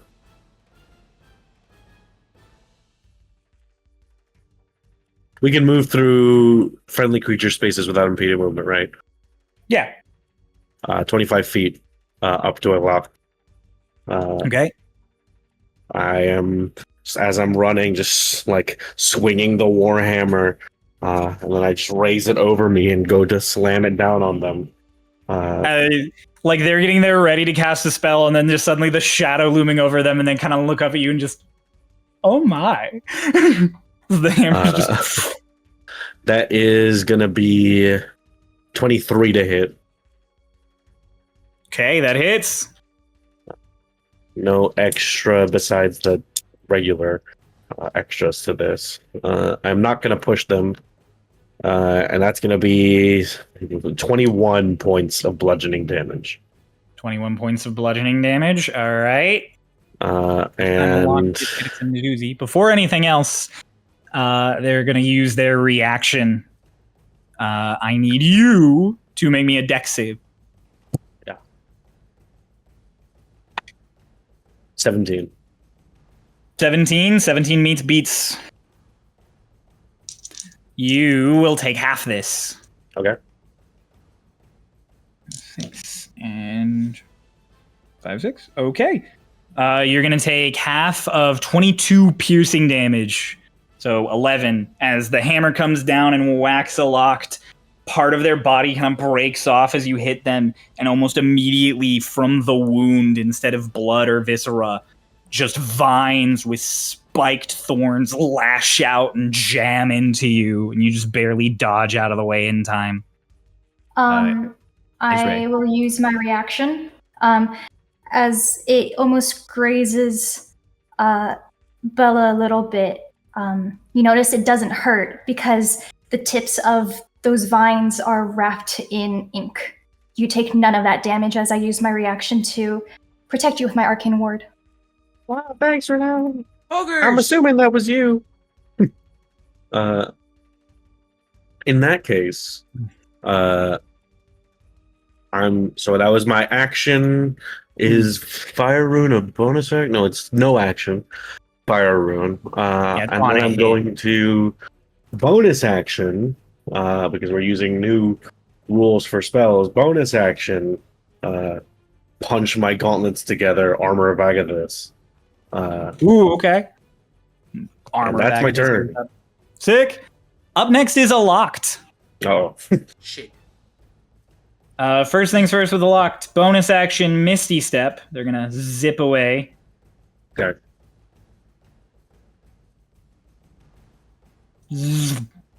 Over here. And then they promptly toss out just a tiny little mote of light, like a dandelion seed that moves far too quickly. And it floats all the way over, kind of peters its way, and it perfectly goes through that wall of fire in front of you, Ritz. And as it catches on fire, it almost turns into a fuse suddenly, and just as Aloct is going to hit you with a fireball. They're going to throw it back at both of you. I need dex saves from Runava, Ritz, Salt, and Selic. Actually, let me measure real quick.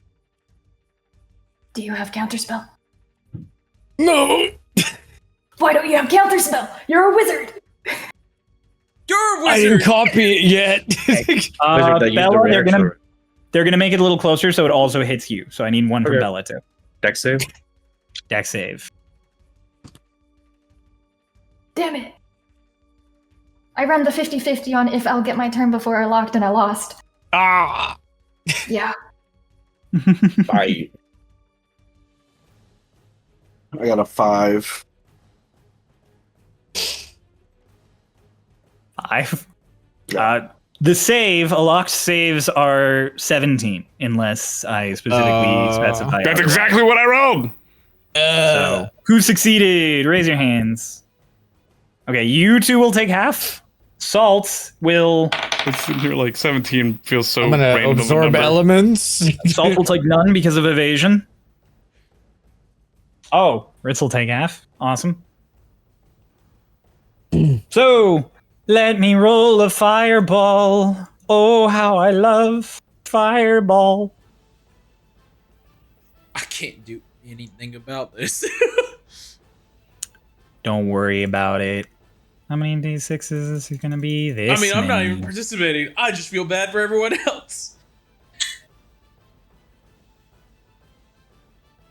38 have God, I'm so to 19. Something in my bag shatters finally as I use the orb of shielding Let's to go. half this fire damage. God, I passed. Oh. That would have been half. And my it's HP. gone. Just as quickly as it arrived. Bonus action, main action. Awesome. That is a locked. So up next in initiative after a locked is Lance. Fuck you. Start of his turn. K, roll the damage. I Oh, keep yes. my concentration, by the way. Oh, nice. 11 fire damage. 11 fire damage. All right. Okay. Lance is going to Keep his ass right there. He's not well, going he's to move. restrained, but he's got various things he could do potentially. So I'm going through real quick. He's also going to bonus action Misty Step. That little cuck. Can he Misty Step out of it? I think we did. We talked about this when I used it against what's her face, Adelaide. We had like a whole thing about this because he's not actually wearing it. It's flavored as chains, but it's just a magical effect on him, restraining him. That's true. So even if you Misty Steps, it'll still be on him. I'll just be in a different place chained. Yeah. That's fine. I'll just be in a different place chained. He's just gonna Misty Step over. Hey, Here. I have a question. What does Yeah. his Misty Step look like? Oh, as he Misty Steps, it's like this golden aura wraps around him and then turns like a forest green for a second, and then he just gets warped into this puff of petals. Got it. Thanks. He warps between the two of you. I wouldn't. He is. Let me grab this. All of his attack rolls have disadvantage. That if is he's gonna make true. it.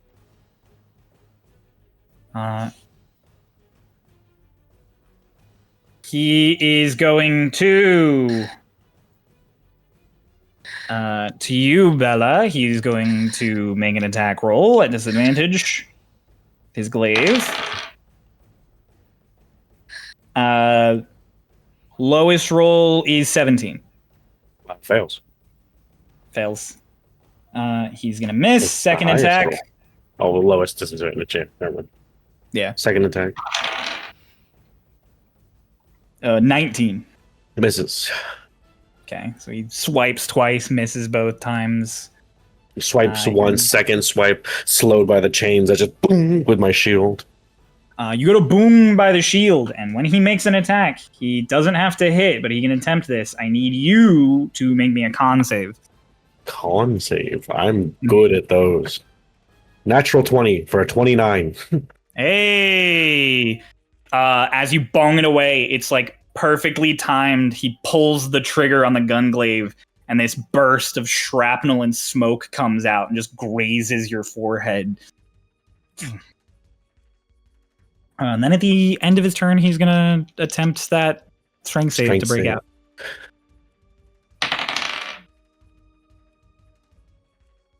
That is 3. It's the roll I did. I won't say what the bonus is. It's not enough. Is it 15 or higher? No, his bonus is not high enough. He's still restrained. So, after Lance, Runava, it is your turn. Can I make an intelligence roll real quick? Because there's been a conclusion that's been made, but I don't know if Runava would have made that same conclusion. Runava the wizard. Yeah, I'll let you make an intelligence check. 15. 15. What's the conclusion you've come to? And I'll tell you how close Runava is. Lance made a Fey deal with a Locked. He doesn't want to do this, but he has to. Because of that Fey deal. That Misty Step was because of Fey Touched. Based on his dialogue and the petals, I'll say Runava, with the knowledge of Fey, could come to that conclusion.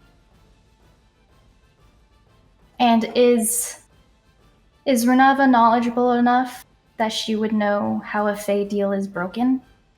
One of your best friends is an Archfey, so yes. So, got it. Great. Runava just very quietly goes, I see what's going on. All right, What? let's save Lance. Let's save the mutt.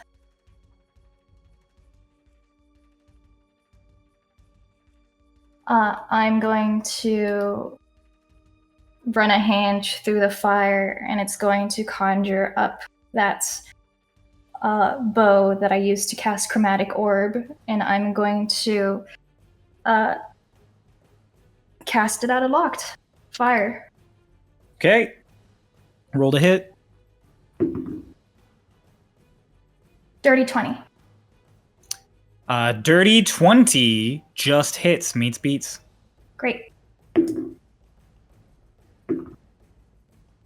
7, 8, 9,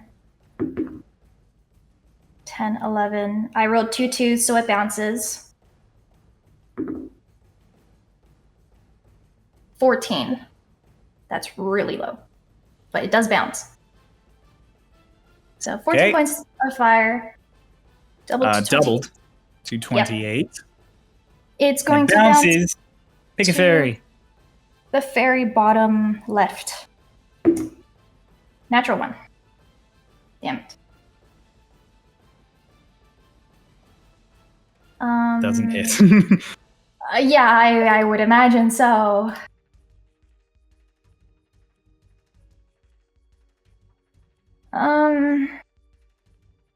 Damn, that fireball hurt. But I kind of want to stay near here.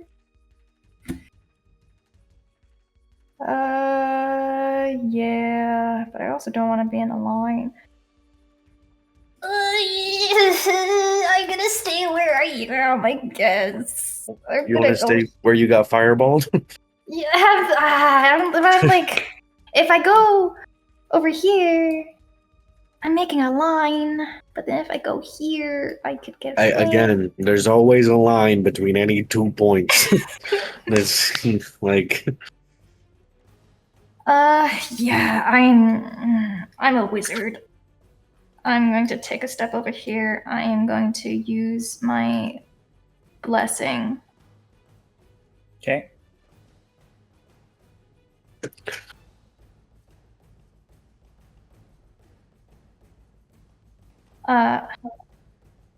Yeah, fuck it. I'll take another step, and then I'll go over here. And I'll yell out, he's in a Fey deal. Take care of it, Locked. Easier said than done. All right, Lance. Mission's been changed to rescuing the mutt. Come on, Squad 15. Let's show our Corps Commander what we can do. Lance We're does a square, very ma'am. Squad 13, 415. Thanks. Lance glances your way and just What? No, I don't need saving! That's great. You can tell us all about it afterwards. Yeah. All right. Up next, Vane, you're up. All right. Vane has that moment where he's like, I don't need saving. And he just goes, good. Then shut up. And he pulls up a fucking tether and just jams it into his mouth. Bella, he's mine. And you guys, he pulls out his staff. Feel better. And I'm going to go ahead and just burn 5 charges to cast Mass Cure Wounds on Ritz, Selleck, Runava, and Salt. Because they are all within 30 feet of each other. Salt is fine, Salt used evasion. So Doesn't matter, she's still in range. That's fair. She cannot heal, she has not taken damage, she's a rogue. Bella, you were in range of that, right? Yeah, Bella got damage. Okay, so I can nail her too. With a 30-foot sphere. So that is... Sick. I'm just going to do it this way. That is 27 healing for everybody. Oh, yeah, back to full. And Thanks, Vane. Oh, wait, that didn't burn. A spell slot. Which means that I could technically do whatever the fuck I want. You did just use a... you just tethered, so you already used your bonus action. Mm-hmm. Sure did. Never mind. We're chilling. And you still have movement. Yeah. He's got Sentinel, and Vane knows that. He does have disadvantage on his attacks. Yeah, fuck it. We'll ball. 1, 2, 3, 4, 5, 6. Put that Faye right between me and Lance. Go ahead and take the swing if you so desire, Cryo. Lance doesn't swing at you. Okay. Then yeah, he's waiting to swing at me. Lance is tethered. Okay. Vane told Bella to back off, healed everybody, and has now put a Faye between him, Lance, and Eloct. Good shit. Okay. Good shit. Sick. Up next is the ads. Oh god, I forgot about them. Yep. I mean, like I didn't forget about them, but I was just like, oh man, yeah, they'll surely have a turn at some point. Oh, it's now? Shit. We'll start with the one who is currently within range of Vane. I'm like the one that's... They self-destruct. Go ahead. Not yet. What? 10 fireballs around the room. They're going to make an attack against you. Okay. That is a 23 to hit. That hits. They're going to do one of these. 5 plus 6, 11 piercing damage. 5. They pull out just a... You can't tell if it's a short sword or a long dagger, but they just pull a dagger out of nowhere as you come by and just... and just get you between the ribs really quickly.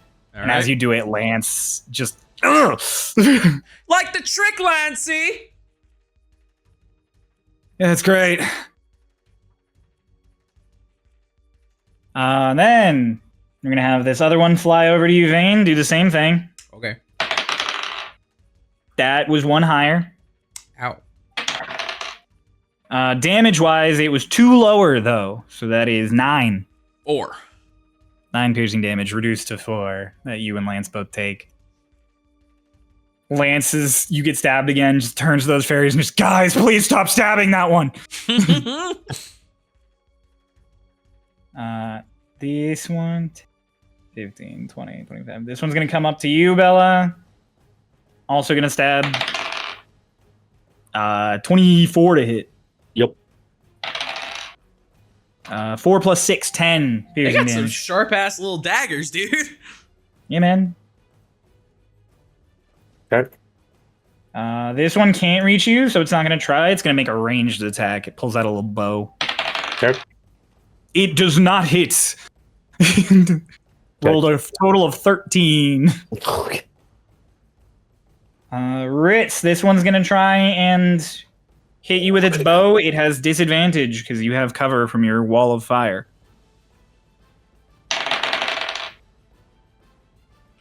That disadvantage just saved you from getting crit.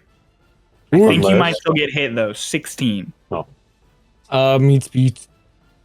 Okay.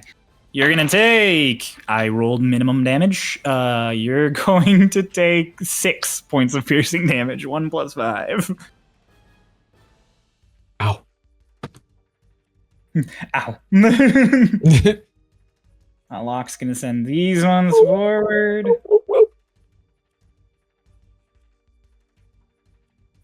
Bella, one is gonna try and hit you again with the bow. Sure. Not gonna hit. One is gonna take a shot at you, Runava. 24 to hit. Nope. 5 plus 5, 10 points of piercing damage. It is still 5 because I'm resisting everything right now. 30. This one's gonna come up. It's gonna take a shot at you, Selleck. 26 to hit. Yeah. That ain't gonna do that much. 6 points of piercing damage. Ow. And then this last one, it's gonna try and bow Bella also. So,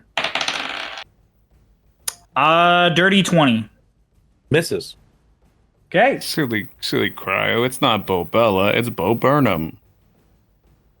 Salt is gonna move. Well. Salt is gonna 5, 15. Actually, you know, Salt is gonna rush over to help you, Bella. Let's go. Salt's gonna come running up, kind of slide, like almost like baseball slides under you because you're so tall, and then goes for a stab on this thing. Salt has so much God aura. damn, Salt. Yeah, natural 20. Also, that was the exact same shit they kept doing during the fucking Notos. Squad 12 just aura farms on you guys when they're here. Hype moments in aura. We had to get rid of one because they had too much.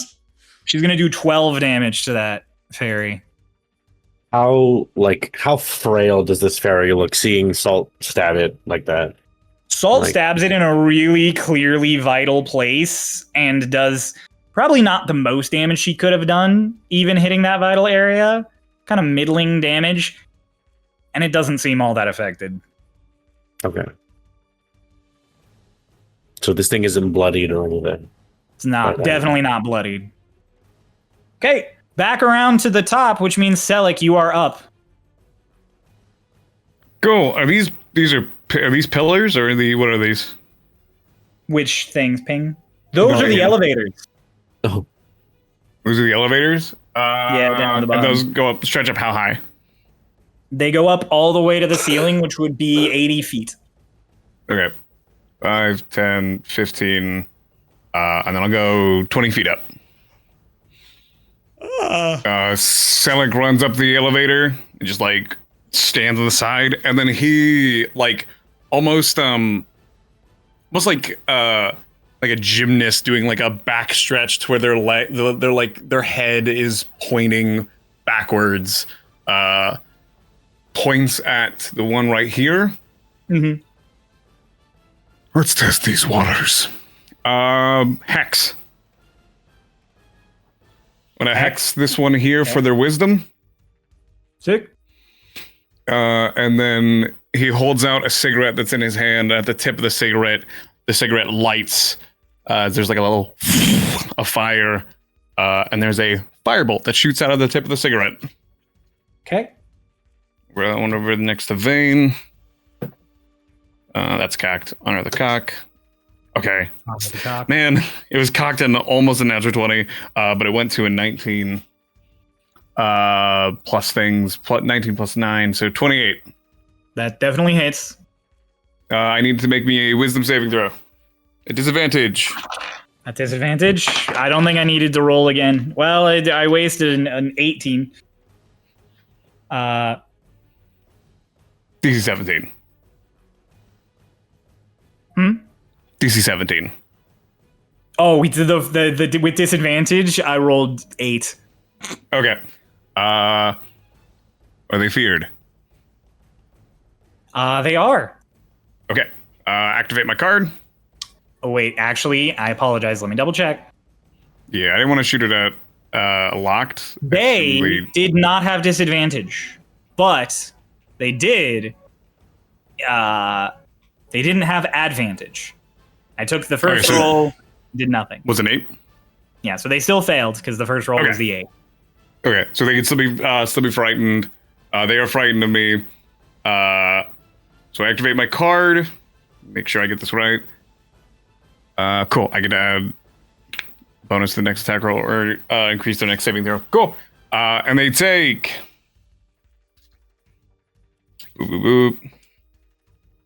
8 and 10. So that's 18 points of fire damage. Okay. It does not double for them. Okay. I know that now we know those guys aren't doubled. And they take an additional 5 points of necrotic damage. They take 10 necrotic damage.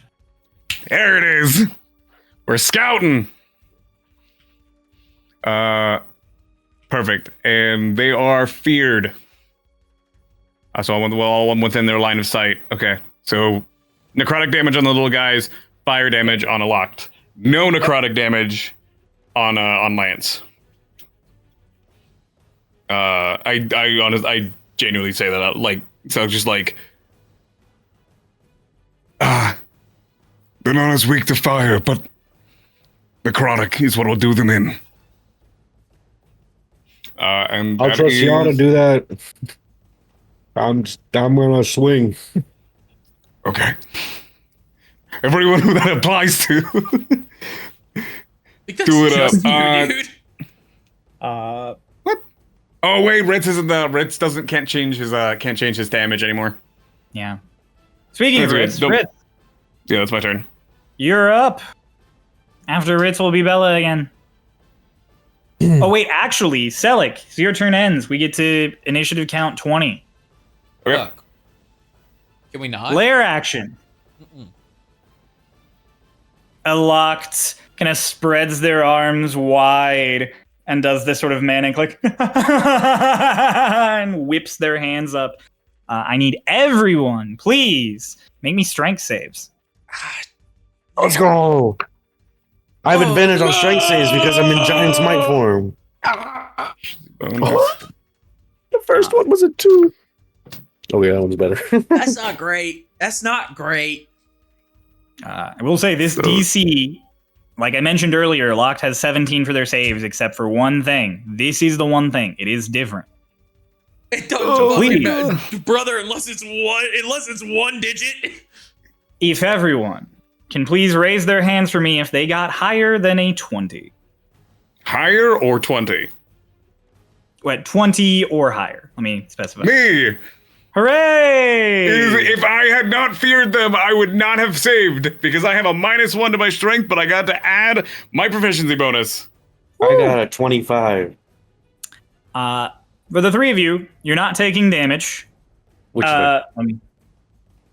you are, however, restrained as out of the walls. No, not out of the walls. The walls themselves seem to suddenly morph and change and become vines that lash up and wrap around your legs all the way to your mid-thigh.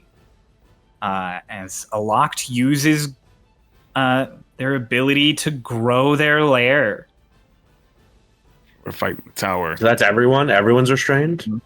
Though everyone who failed is restrained, you can attempt to break out of it after at least one round has passed at the start of your turn. So you have one turn restrained.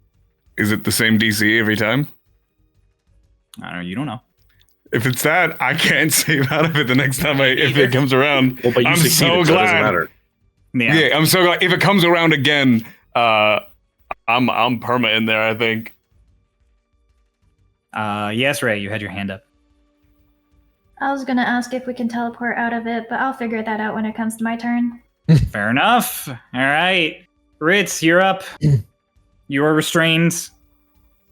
You can attempt to break out next turn, or if you have teleportation, you can try it now.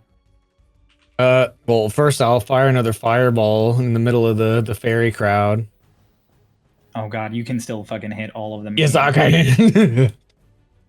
You can in fact still hit.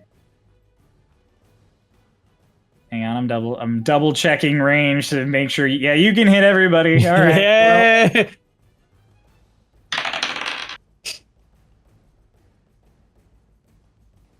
Okay, the locked fails. They're gonna use another legendary resistance. And the fairies also fail. They don't have legendary resistances. They're just little guys. They explode. They explode. Not yet. Some of them have to be close to death, man. 24. A couple of them have only been hit once. 24? Yeah.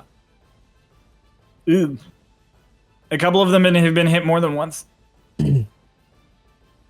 Some of those 5 fairies over there definitely look really fucked up. And Ritz is gonna use his free Misty Step.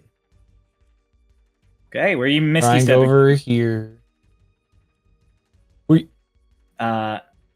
question for you, Ritz. Hmm. The spell Misty Step. Mm-hmm.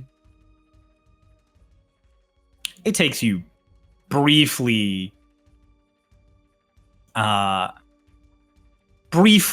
through a pocket dimension akin to the Feywild. Mm-hmm. It does? Give me a con save. Yeah. Oh boy.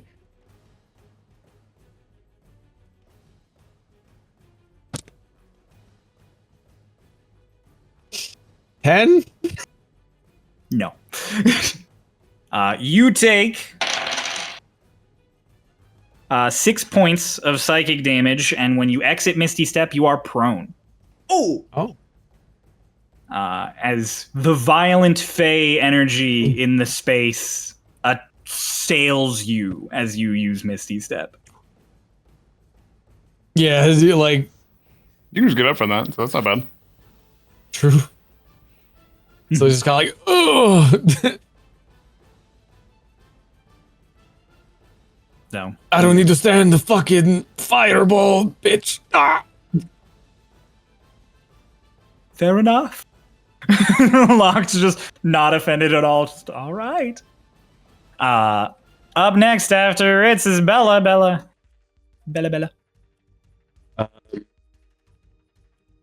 What would you like to do, Bella?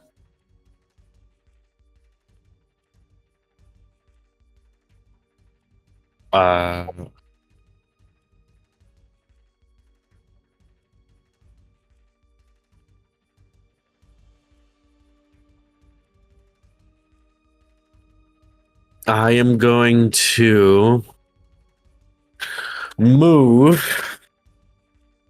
Sorry. Put me back. Okay. Move 5.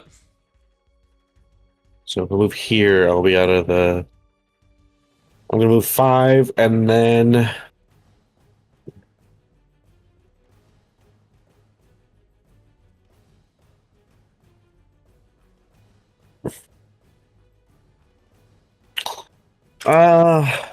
Lance is going to take an opportunity attack.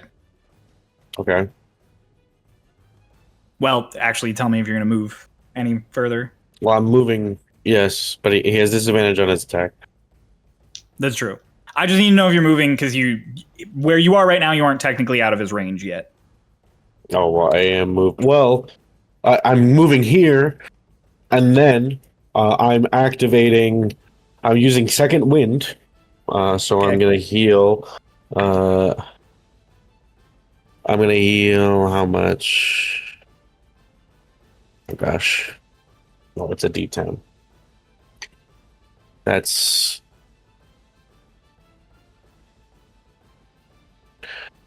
So 12. I heal 12, and because I second winded, I can move up to half my speed without provoking opportunity attacks. Okay. So I move 5, 10, 15 feet here. No opportunity attacks, and then I will move here so that fairy could opportunity attack me if they wanted to. The bottom right one to me when I was here. The bottom right one will, in fact, do that. Okay. The only reaction that they have. They're not going to hit you. Your AC is too high. I go here, so no more opportunity attacks, but I am within melee of Elocht, as I am going to run forward, and when I get there, I'm going to unattach my, or like pull back my shield, and I pull out one of the Vicious Bane swords. So I'm dual wielding Vicious Bane and Valley Maker. Okay. First attack with Vicious Bane. That's going to be a dirty 20. 12 plus 8. That hits. Make me a con save. Against poison, right? Yeah. They don't have to make a con save. They are immune to poison. Okay. So they just take a d6 plus 5, so 10 points of piercing damage. Okay. And because of my weapon mastery with short swords, my next attack has advantage. So now I attack with Valley Maker at advantage. That's a natural 20. I swear to God, this is a natural 20 again. I mean, you got an advantage. I believe you. That's crazy. So I double dice for Elocht? Yes. Okay. Lance just negates crits because he's a tanky paladin. So that's gonna be 2d8s and 66s. No, sorry. The previous hit should have done an extra 6 damage, and this one's gonna be 2d8s and 46s. Okay. Okay. Plus.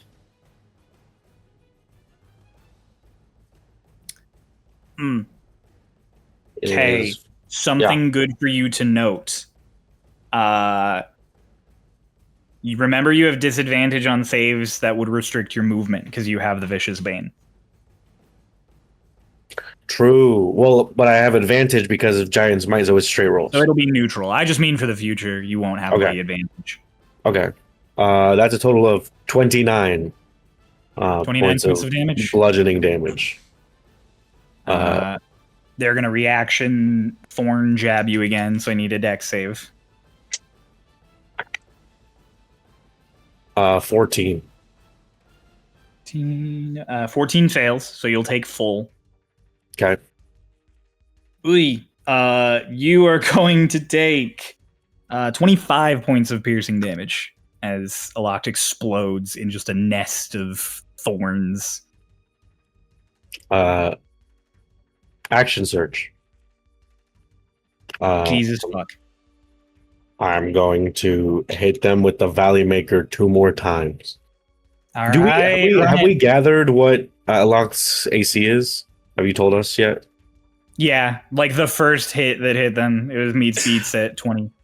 20? Okay. Yep. So I can't Clockwork Amulet this.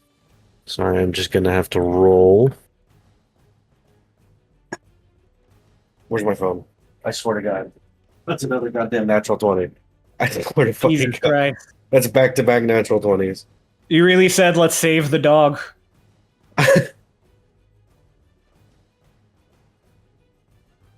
Okay. Upload that to private talks. That's another natural 20. So that's gonna be another 2d8s and 4d6s.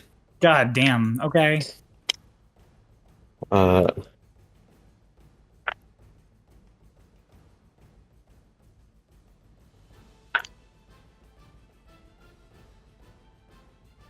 Not as good as before, but still 22 bludgeoning damage. Okay.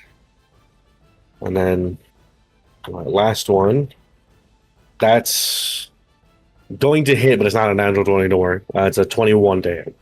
Okay, roll your 13 damage. below. Oh, actually, no, it's 20, but still hits. It's 13 plus 7. So that's going to be another... Wow, that sucked. Oh, I'm so sorry. I didn't add my flat bonus, so do an extra 8 on top of that, plus 4 to both of those last hits, and then another 4 to this one is going to be 18 total. Okay. That was a hefty chunk of their health. Okay. And that was without exploiting vulnerability. You just did almost as much damage as the fireballs that they're weak to. Just by smacking. That's my turn. All right, up next is Locked. Uh-oh. Bonus action, hexing your charisma. Charisma, okay. You watch them casually just, and you feel just like this prickle of like cactus needles across your chest. And as that kind of cold sinks in, they just go, "You're such a lovely fighter. But don't worry, don't fight it." And they tap you. They're going to cast Banish. Counterspell. Oh, counterspell. Okay. What level of counterspell? I only have 3rd levels. You're going to have to roll. That's... I gotta roll an 11? What? Banishment is... Ray is saying they have to roll an 11 to beat Oh, I see. Banishment. 13 plus 4. Neat. Counterspell. Okay. Rough. They roll a 6. As Fritz Oh, shit. goes, look out, bitch. They don't have to roll because Runava's only casting at 3rd Oh, level. And they're isn't just that, casting isn't at that the higher level. lowest counterspell goes? Yeah. Yeah. Yeah. Yeah. Save that 6 pulse. You still have it. What? Bella, you have to roll Charisma save at disadvantage. charisma save at disadvantage. You have to beat 17. Roll a 6. I have to roll a 15 or higher twice. All right. I'm going to roll this on D&D Beyond at advantage. 1d20 plus 2. All right, let's see it. They're both 9. You're It's 11. both 9. Well, it's 11. You guys watch as Alox just really casually taps Bella, and Bella just explodes into roses as Bella gets banished. Got gomashed. You got yeah, it's like Bella gets gommaged. Bella, from your perspective, you are still standing there in the tower. But you are suddenly witnessing everything as if it is made of vines and plants, like it is all grown. And here in this pocket dimension of Alox that you have been banished to, you briefly see their true form. They are a being just made of vines, puppeteering itself into a humanoid shape. Their collar is the top of a flower that has split open, and then instead of a center stem for the head, there is just a magenta flame that is just flickering there, like a candle made out of a carnivorous plant. That's so I just, as I'm like restrained here, I just stare like at the flame, almost entranced by it. Yeah.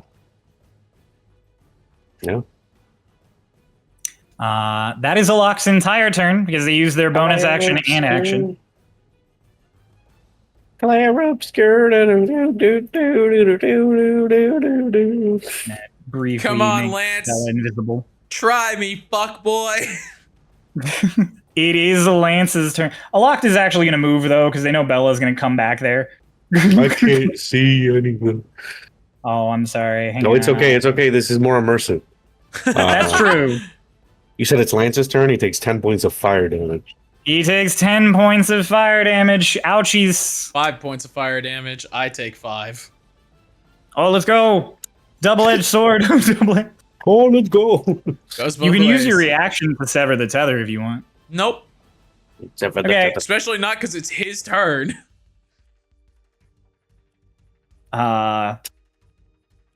He's going to bonus action Misty Step. He's going to come down here to Runava. He just in front of you, Runava with the shield, almost like he's trying to like place himself between you and a locked.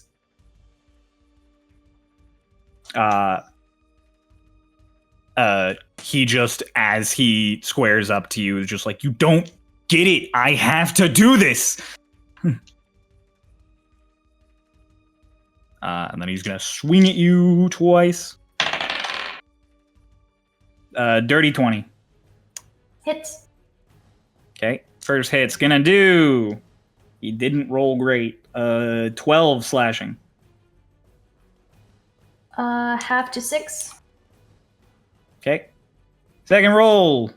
It's a 6. A second 30-20. Oh. It's a 6. No, second roll to 6. Oh, you rolled a 6? Okay. No, I'm giving them the dice, the 6. That's gonna be the one Yeah, that I replace. You replace it with a 6. He misses. I'll just be just in the distance. Left. Renata isn't.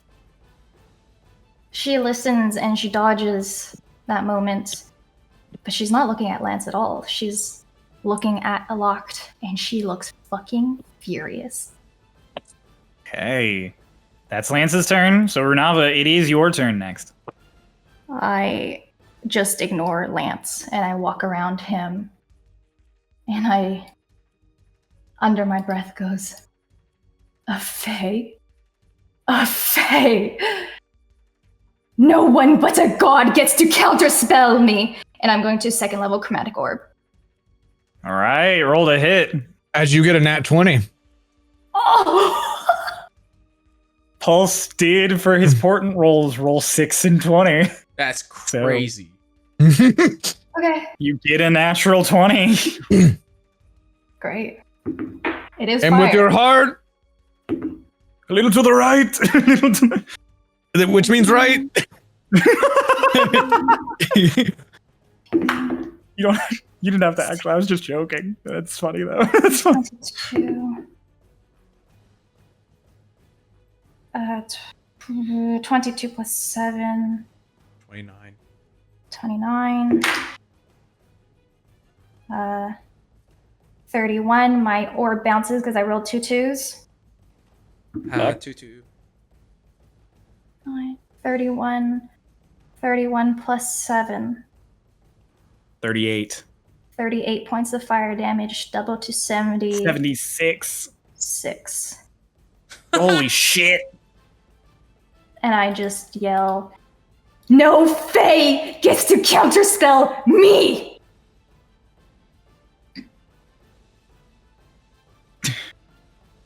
That boom hits from Bella's perspective, watching Alok's true form slither across these vines.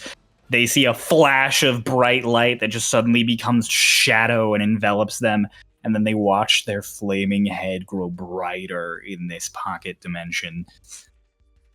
My chromatic orb bounces. Yeah. Roll to see if it hits the little fairy there. 19. That hits. Roll your damage. Maximum number of times equal to the level of... Okay, so if What's I the roll minimum damage your chromatic orb can do? 4. Okay. You don't have to roll, but you can if you want to. I do have to, because it can potentially bounce again. Oh, that's true. So true. It does bounce. I rolled 2 ones. Okay. Well, this one dies. And it'll bounce to the one that's in melee assault. Okay. 21. Do you have any choice in which one it bounces to? Yes. The one in front of Salt doesn't look that bad, but the one to the bottom left of Salt looks really fucked up. Oh, I'll attack that one then. Yeah, like you would know. 7, 6, so that's 13. Ooh, 13, 21? Wait, Is dead. 21, 25 points of fire damage. It had 11 health left.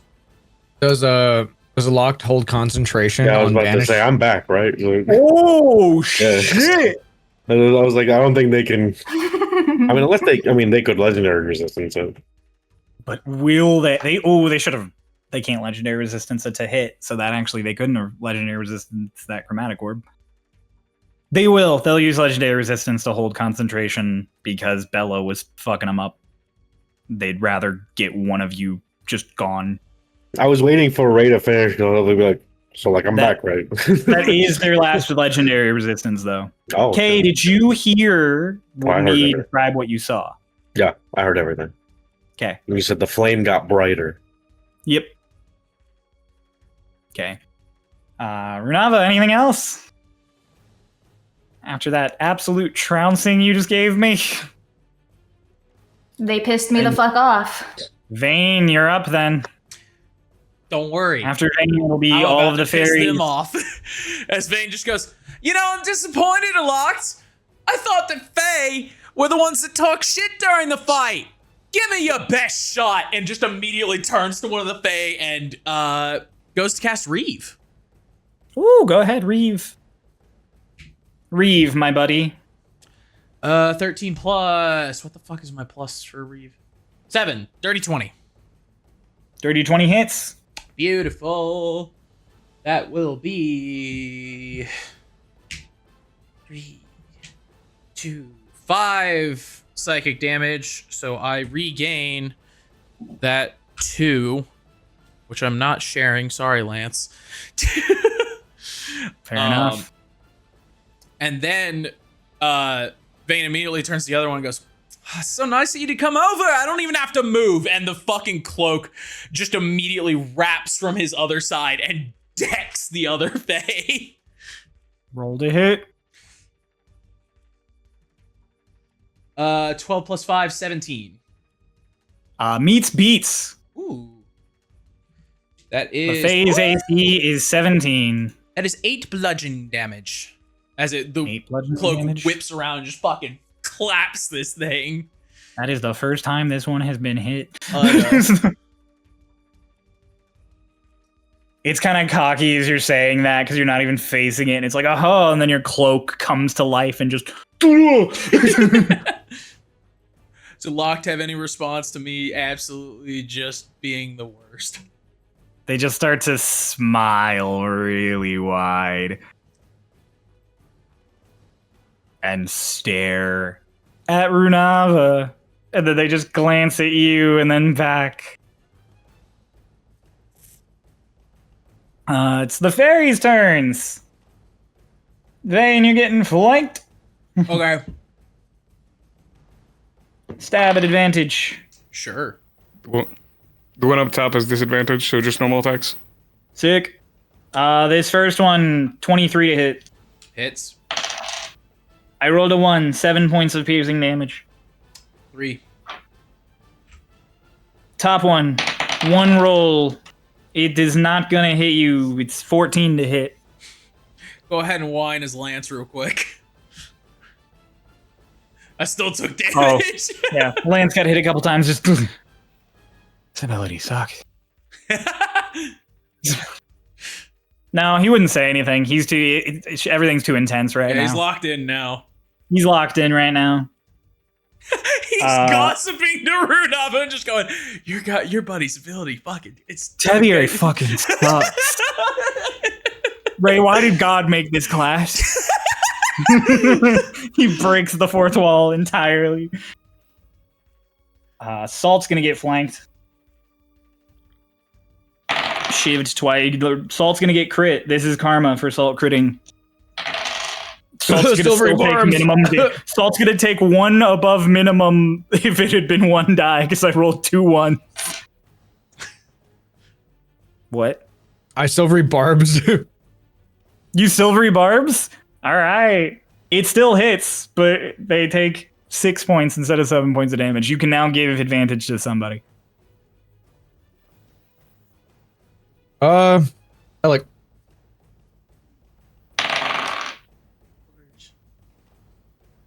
They crit again? They don't hit their second attack. Or not the second attack. The second Fae does not hit Salt. They rolled like ass. I rolled a nat 1 and a 3. Let's go. Runava, you're gonna take some arrows from 2 of them. So. Oh, my card activates, by the way. Oh. Sick. Blur. You're now blurred until the end of your next turn, right? Or the start of your next turn.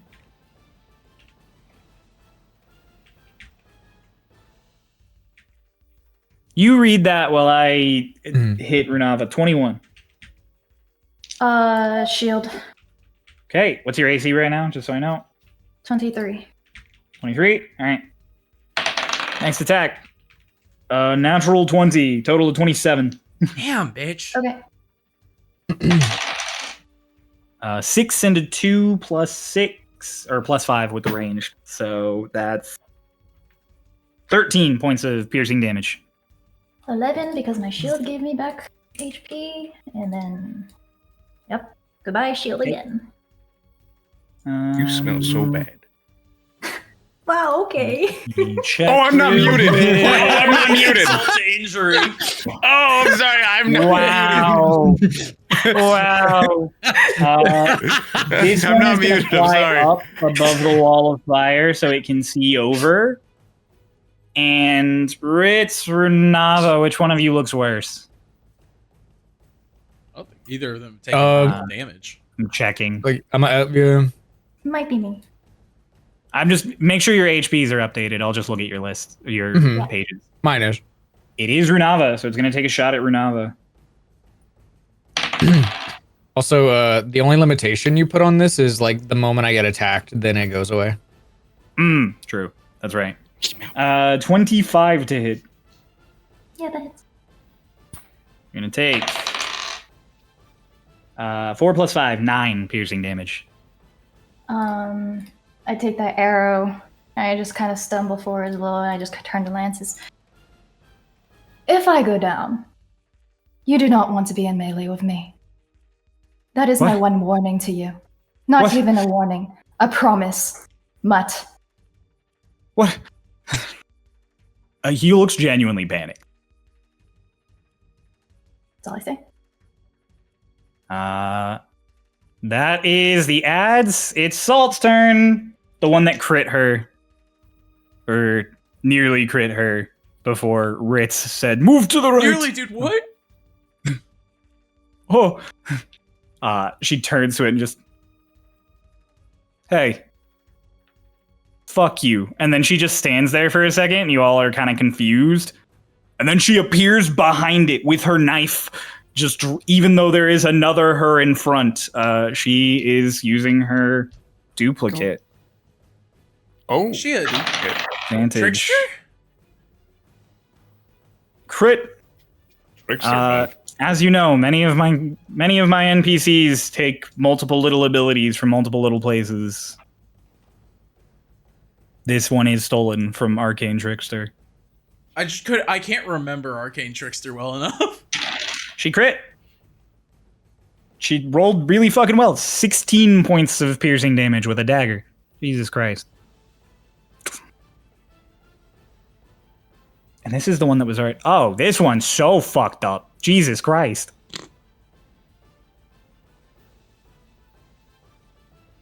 She used her bonus action to do the duplicate thing, so she can't do anything else. That's her turn. She stabs it in the back. Selleck, you're up. Okay. This one right here. Gonna go for another. I don't have to bonus action anymore. Bop. I've had advantage. Thank you, Ritz. Oh! The nat 20s are rolling. The nat 20s are rolling today. Thank you, Ritz. Yes. Thank you. That is, yeah. First one is a natural 20. Okay. Ooh. So like on the side of the wall with his head upside down, looks over that one, and now like his mom just. The fear you feel in your chest is just my heartbeat. I'm going to turn this into necrotic damage, adds additional dice, so this is 4d10 plus an additional 2d6. Okay.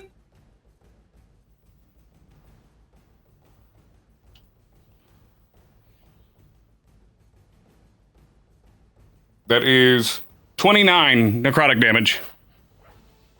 Doubled to 58. 58. This thing had, I shit you not, 56 HP left.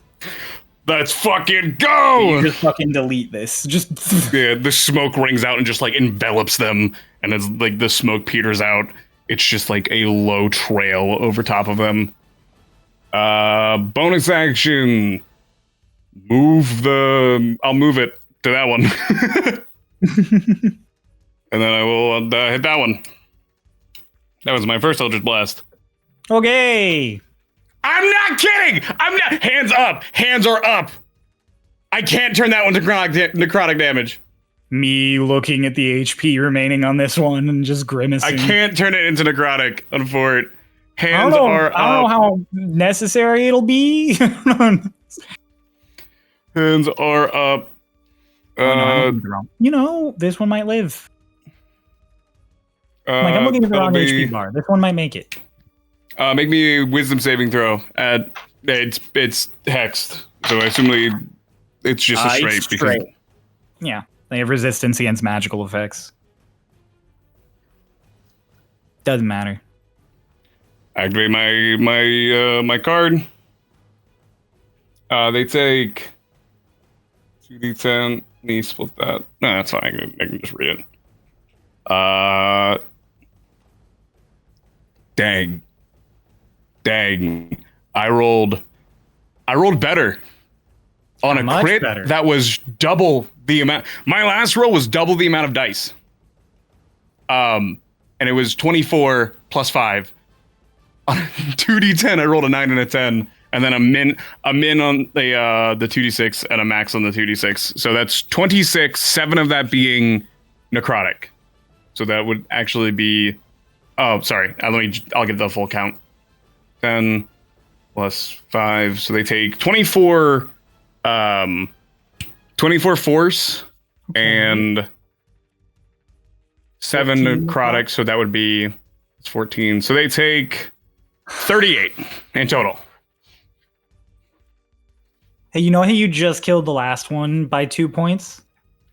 Hey, you just killed this one by 2 points. Yeah!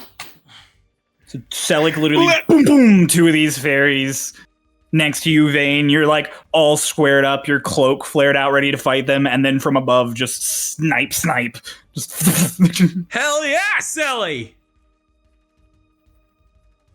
The unknown understands them now.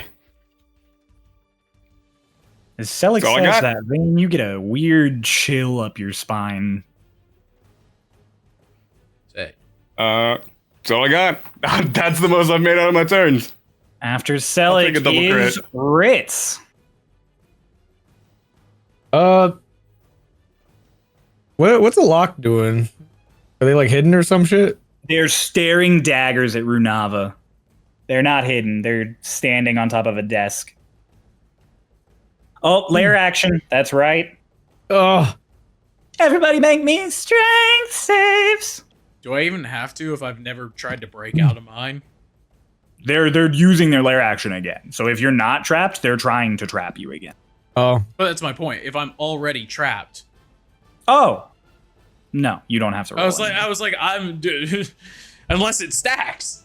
Well, actually, yes. So the way it's flavored is after one round passes, the vines wither a bit, and that's why you can break out after one round. So roll to see if your vines renew.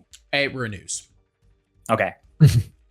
I rolled it on D&D Beyond because my rolls have been so great today.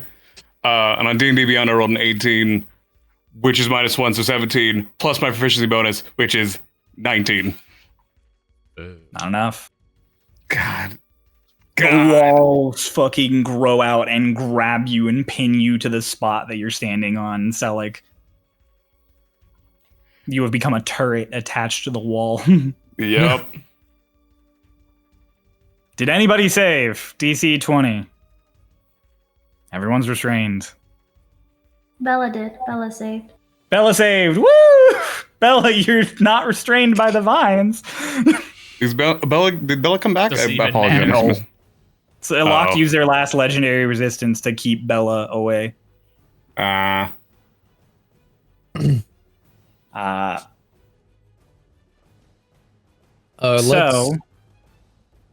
how is it? Or am I good?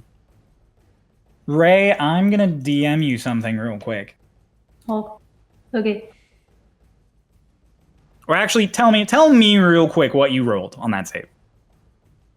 Me? Yeah, that strength 8? save. 8? Okay. Yeah. So, that's all I needed to know. You were restrained. Okay. Well, I guess while they're distracted, just toss another, like my last fireball out there.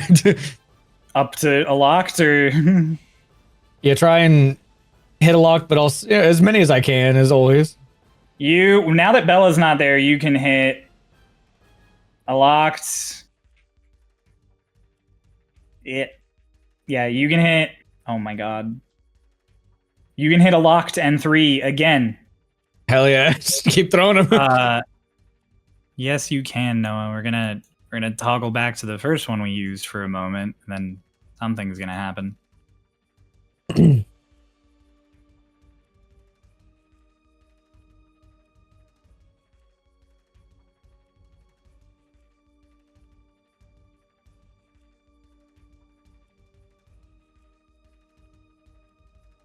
now we die. How much damage did you do, Ritz?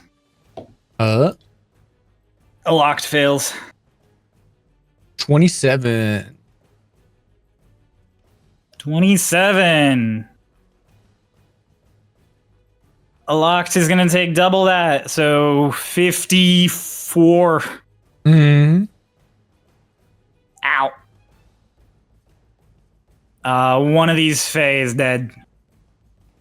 It's this one. I mean, that a lock needs to make a DC 27 con save. Yep, give me 1 second. Yeah, I was just getting the number I'm for also you. checking the damage on some of these Fae real quick. Yeah, you're good. I was giving you the total so you didn't have to do the math in your head. The one that got crit is dead, also. A locked. Wait, DC 27 con? Concentration? Yep. They can't. Their con bonus for saves is not that high. Wait. No, it's +6. So even if they crit, they couldn't. Bella! Welcome back. You reappear! Did I notice the fire get larger and larger? Yes. Every time they got hit? Every time a locked got hit. And it didn't shrink ever? Nope. As soon as I'm back, I look around, I see like singe marks and falling Fae burning. I just turn, stop the fire magic. They're absorbing it or something.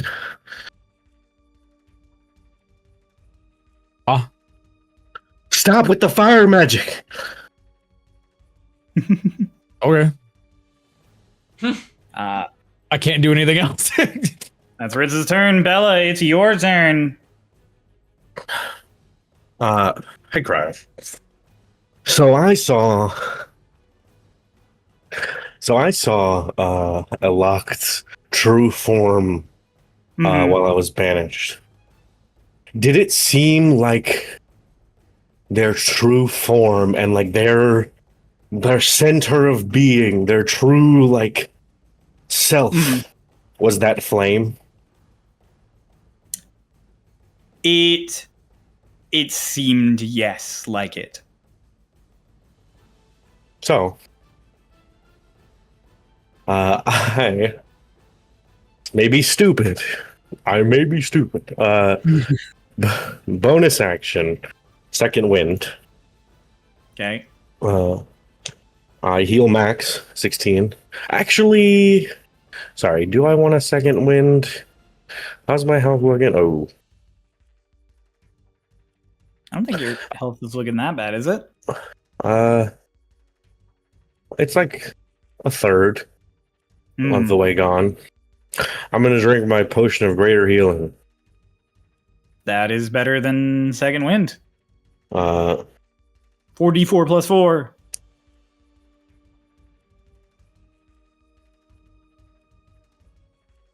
Uh,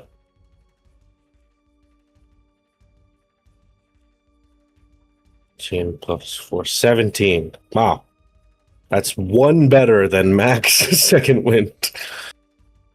Hey, it's better though. That is true. So, Elocht is a mystical being whose true form I've seen is not this physical form that it is presenting here. And also, they are a strong fae with capabilities of altering themselves in ways that are strange and mystical and magical. Yeah. After seeing what they looked like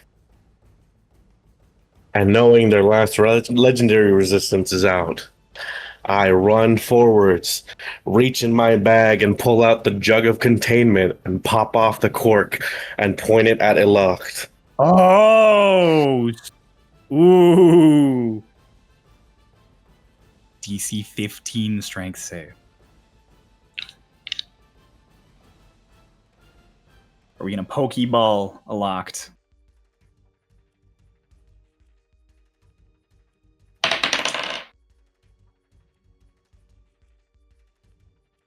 They rolled a 17. Damn. Silvery barbs. Wait.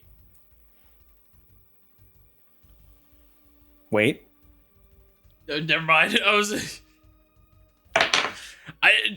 rolled a 17. They might have a -2. You know. They still succeeded. But you did just make them waste a nat 20. Okay. Give someone advantage, Ritz. Bella. I will say, Bella, that clearly was working. Still at your 6. It looked almost like their face started to pull away in flakes. Yes, Noah. This is a big stretch of this ability. Oh, what is the stretch? Improved Assault states that I can tether to an allied creature and enhance their spell save. But I don't know if this counts. It's not for items, because that's Okay. that's a set DC. Yeah, that's not based on my stuff at all. It's just the item itself. You could do that. You could do that with Bella if she was using one of her runes. Okay. I just had to make sure. I was like, does it touch that at all? But okay. I guess if it required attunement, it would maybe be able to get there. I take the jug, and I'm holding it, and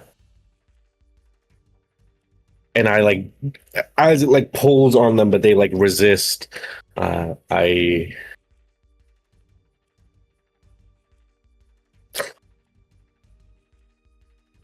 God.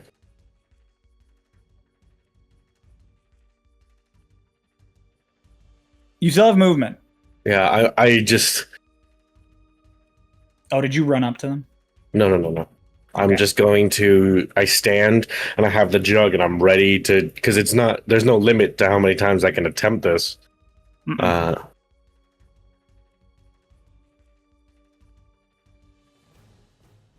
Wait. Oh, never mind. Sorry, I misread. I'm going to. You do have to be a bit closer because you have to be within 10 feet. Oh, then I will have been within 10 feet. And I'll stand there and I'll get within melee of them as I'm holding the jug and like just advancing. And I'm just like, as it's still like pulling in like vaguely, but it's not vaguely, like passively, but not like the active like suction. As Bella's like standing there and like her hair is getting like rustled by the vacuum of it, and just not so fun getting swallowed up, is it? Yeah, my turn there. Turn ends. It is a Lock's turn. Locked has taken a lot of damage, a lot of fire damage over the course of this fight.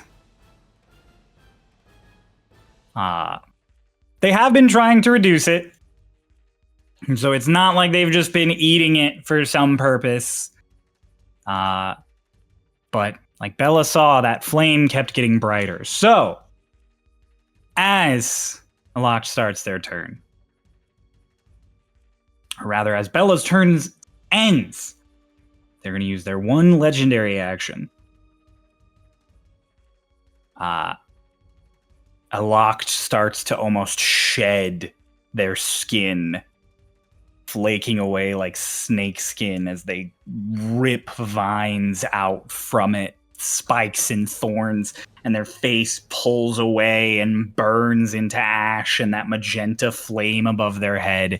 And now in a voice that's warped by magic, like you're speaking through a tunnel outwards to all of you, they just, in a oh, the worst thing about seeing a fae at their strongest is you usually don't live to tell anyone about it. Let's see if you manage.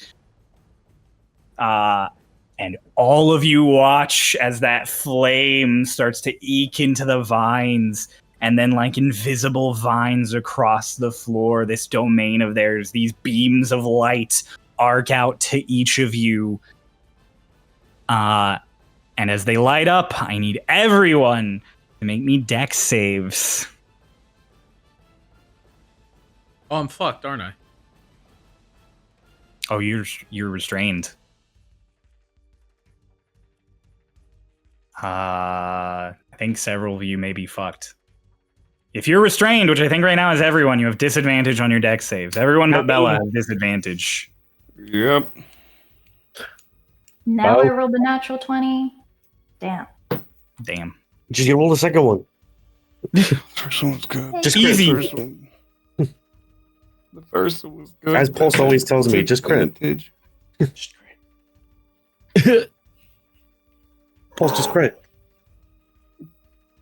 Guys, just crit. Okay. Who rolled 17 or higher? I had a total of 17. I rolled 2 16s. You'll take half damage. I'll take I half rolled a damage natural anyway. 19. Suck it, Lance. Oh, shit. Oh, well, unless Lance is also taking damage. Well, something will be seen momentarily. I'm going to roll damage first. Oh, did Lance have a turn, by the way? He should have... He goes after a lot. He does. And you Yeah, did but- the damage to him. But did he try to save from the restraint? Oh, he At the end of did. his turn? Strength save? Oh, he definitely saves. Okay. Did he... 20, would he 40. have moved? It was the end of his turn, so he wouldn't be able to. Oh, true. Yeah. True. So he broke out of those fiery chains. So on he his doesn't have last turn. disadvantage. If it's even attacking. He is not being targeted by this light as it comes in. So, Oh, yes. roll-wise, you guys are taking not a huge... Okay. 32 halved to 16 if you succeeded. Salt. Come Salt on, taking Lance. nothing. Let's dance in the moonlight. Oh my god. It's gonna blind him, isn't it? In this moment, as this light is coming, as this beam of light is rushing up, Lance is going to use a reaction. Lance is going to use interpose. He's going to shove Runava out of the way, and Lance is going to take the full brunt of this damage. Ah, fuck! No, wait. So, Ah. you can do it. You can use your reaction. If you untether, you take the full damage anyway. Yeah. If you untether, you'll take your full damage, but you anyway. Yeah, you'll take no the matter full what, you'll damage. take for it. So it's up to you. I'm keeping tethered for now. Okay. Yeah, either way, you are. Tether is concentration now, though, so you will have to roll. Okay. So, Lance, he shoves Runava out of the way, and this burst happens that hits a bunch of you, including him. And as it hits and kind of washes over all of you, number one, it's fire damage, if that matters to any of you. Number two, you all witness something none of you have ever seen before. Lance shoves Runava out of the way. Runava, you stumble. And as that beam of fire wears away, you watch that golden aura kind of come across Lance. And he holds his gun glaive up to a locked. And then you watch that golden aura start to tremble. And then it breaks and turns gray. As Lance becomes an Oathbreaker in front of all of you. And Aloct sitting there in this new form that they revealed to you all just... Oh, what a pity. I wonder how her kidneys will taste. And Lance just cranks his gun lance towards them and just... No more! No more! It is Aloc's turn in initiative. My major image goes down as I'm down. Ritz goes down. Aloct is going to make 3 attacks, ranged firebolts. It is going to throw them out at Bella at disadvantage, Lance, and Selleck up on the wall. Bella, 21 to hit. That's very true. 12 points of fire damage.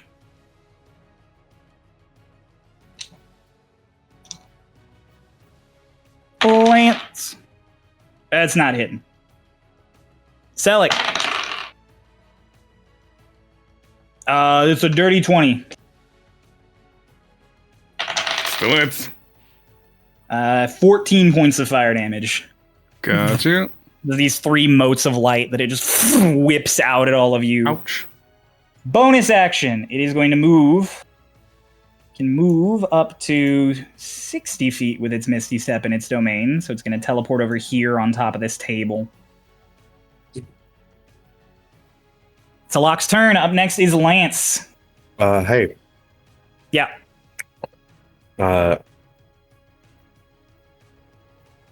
Oh, bullshit. Damn it. The lock didn't end their turn within 30 feet of me. Never mind. Damn. Okay. I put a hand on Lance's shoulder, look at him, just go get him, Mutt. He's going to turn back to you, and with his bonus action, he is going to use Lay on Hands. He's going to heal you 15. Oh, fuck. And then he's going to rush up, and he's going to make his 2 attacks against Aloct. One of them hits, beats the AC. He does 14 points of slashing damage. He's going to make Aloct try and make that save. Aloct fails and is blinded until the start of their next turn as that blast of shrapnel and smoke goes off.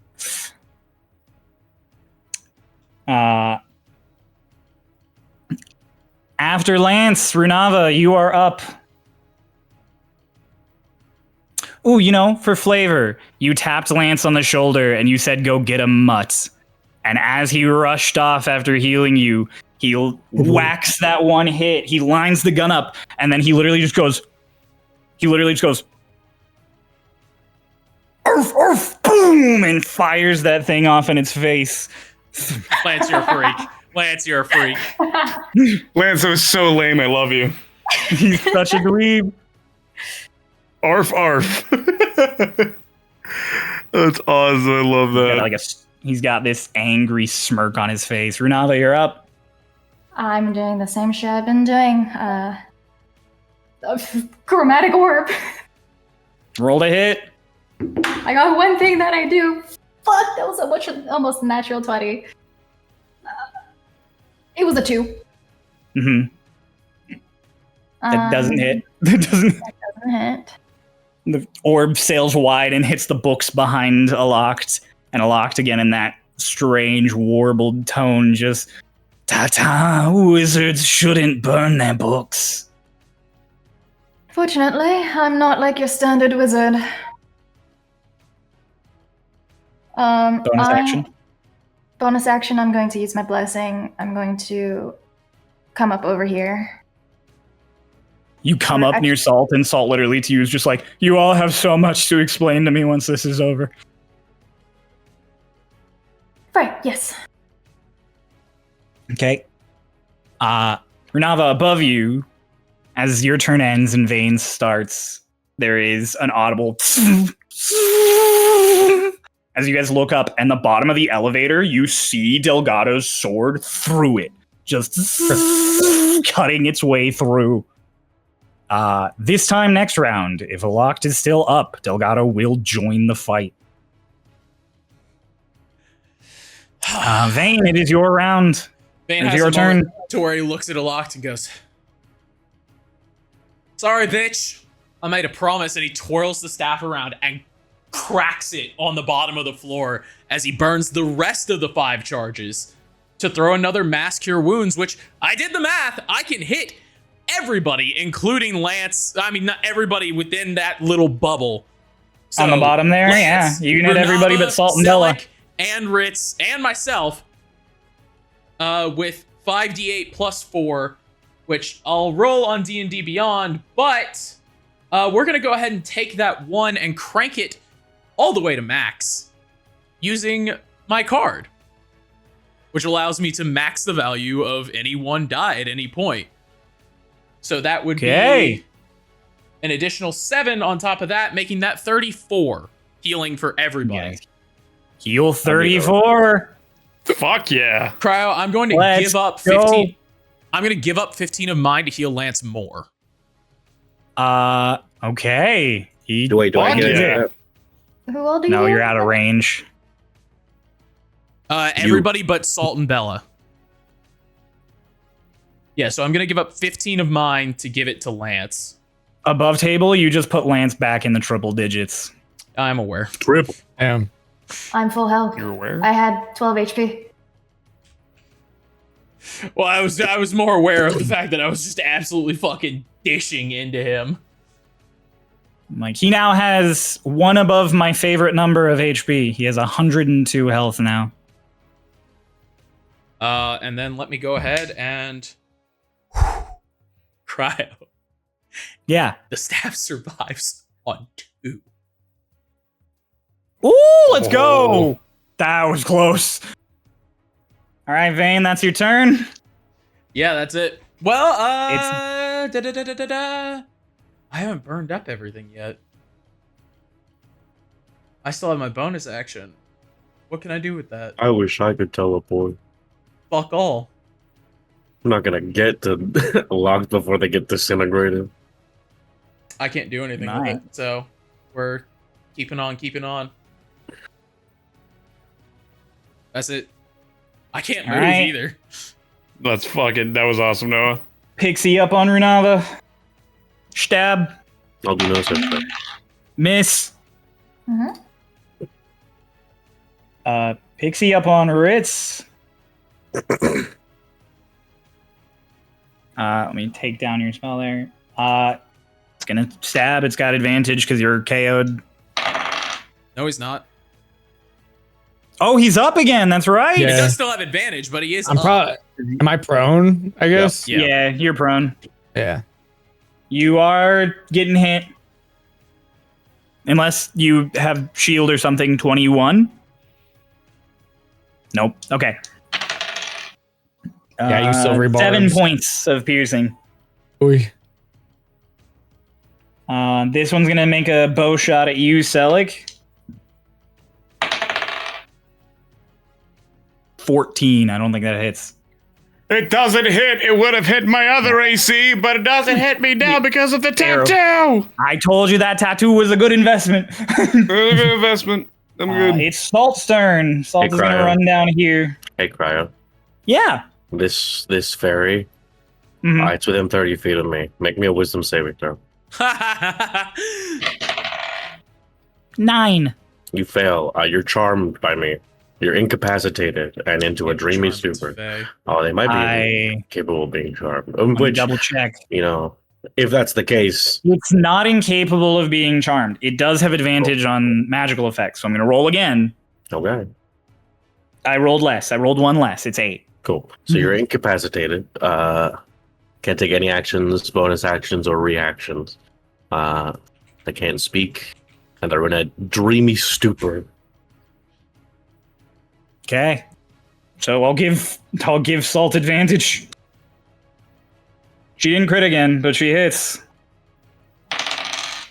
She does max damage. Does 12 points of piercing damage with her dagger. This particular fairy is still up. That is the ads now. So Selic, you're up. Okay. The one over. Yeah, I'm on. I think I'm on ad control, which is fine. Bonus action. I'm still restrained. But like you said, I'm a turret at this point. Bonus action. How's this one looking? Not as bad as the one between Salt and Runava.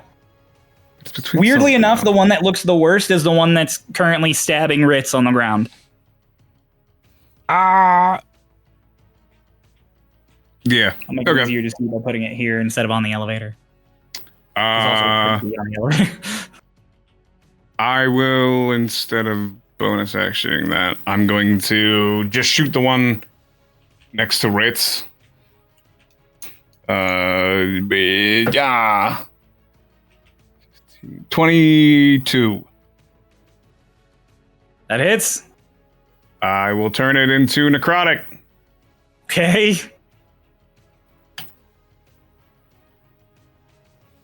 Oh, God. Okay. Jesus. Between you and The me, second- to kill this thing, you'll have to roll a decent amount, but whatever you roll is doubled. You'll have to roll 16 or higher, which I think you can manage. I was gonna say I rolled on a D10 in D&D Beyond 2 times in a row, a 10 and a 9. So that is 24 double to 48. That is enough. That is. Ritz, you are no longer in risk of being shivved by this little fairy. Oh, Just like the blast of smoke out of his mouth. You guys do notice now that things are a little less tense. They don't explode into petals or stuff the way the bugs did. They burst out into like blood that then flashes away in light. Got you. Does it flash away in the same way that the Tide Striker's soldiers flash away? That No. was lightning. Okay. Yeah. It's not like it's teleported away. It's like it burns away in like a holy see. light almost. Then I'm gonna bonus action hex that one right there. I'll hex Okay. its wisdom. Wait, no, it doesn't actually matter because it's. Oh wait, no, but it's resisted, so this makes it straight. Cool. I'll hex its wisdom and I'll shoot it with an Eldritch Blast. Okay. That is roll a 10, so that's a 19. 19 hits. Okay. It takes And boat.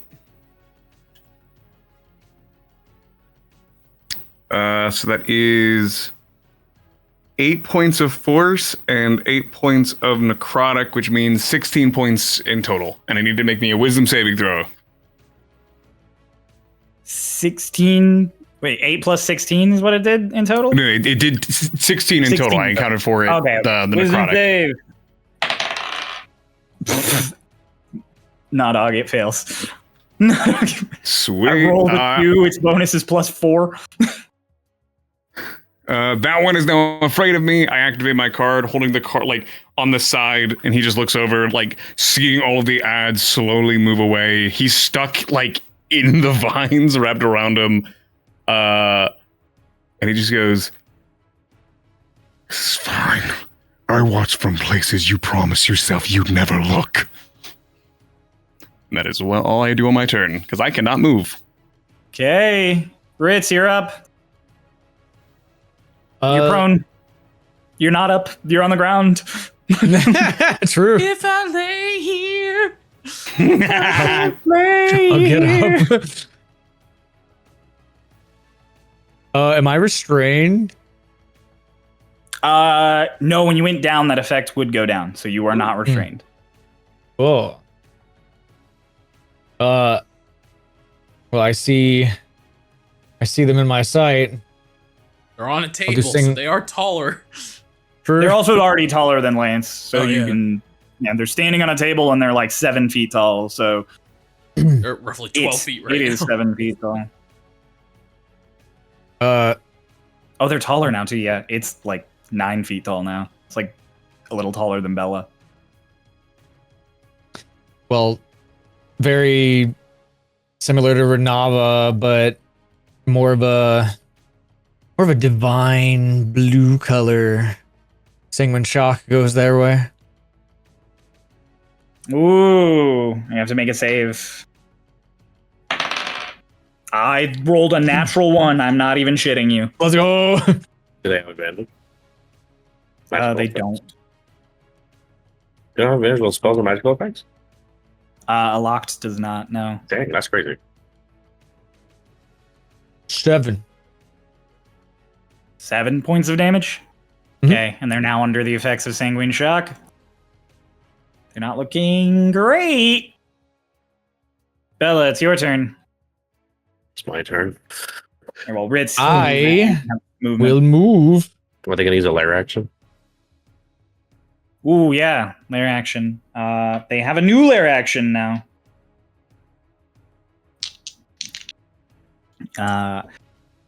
Their new lair action is Unbridled Flame. I need everybody, please, make me con saves instead of strength I'm saves. good at those. Thank God I'm good at those. I am. The DC has gone down to 17. I got It's not 10 20 more like the than trap. that. So who rolled 17 or higher? If you rolled below, you are blinded. You'll have a disadvantage on your attacks until the start of your next, or the end of your next turn. As that magenta flame just flashes out, and all of you just have the briefest moment to shield your eyes and squint. Cryo. Sorry, I was doing math in my head. I'm good. How bad do they look? They're bloodied. They're pretty bad. But like not like one hit bad. A hit as bad as Runava's previous chromatic orb that crit would Like a absolutely 76 vaporize damage. them. I meant okay. I am going to. Yeah. Huh? Sorry. I was gonna say, I was saying that much damage would vaporize them like twice over. Okay. I don't think I can do that much damage in a turn from this far. I'm gonna move 5, 10, 5, 10, 15. How far can I get? I can get here.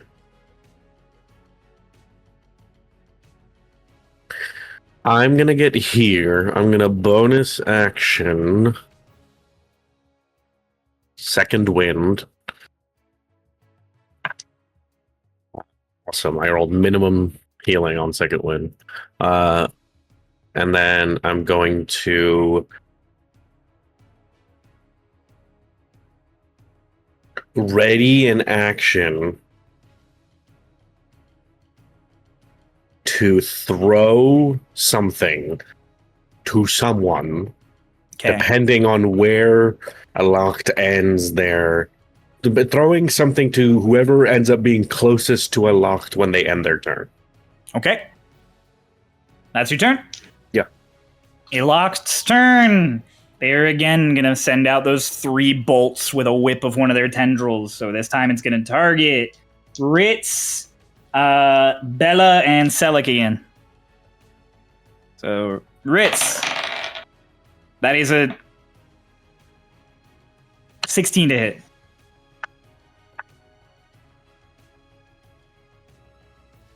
Muted. Shield. Shield. Okay. Doesn't hit. Selleck. And I got blur again. It's another 16. Doesn't hit. Doesn't hit. Okay. Roll like that for me too. Bella. I rolled 1 higher. So 17 to hit. Misses.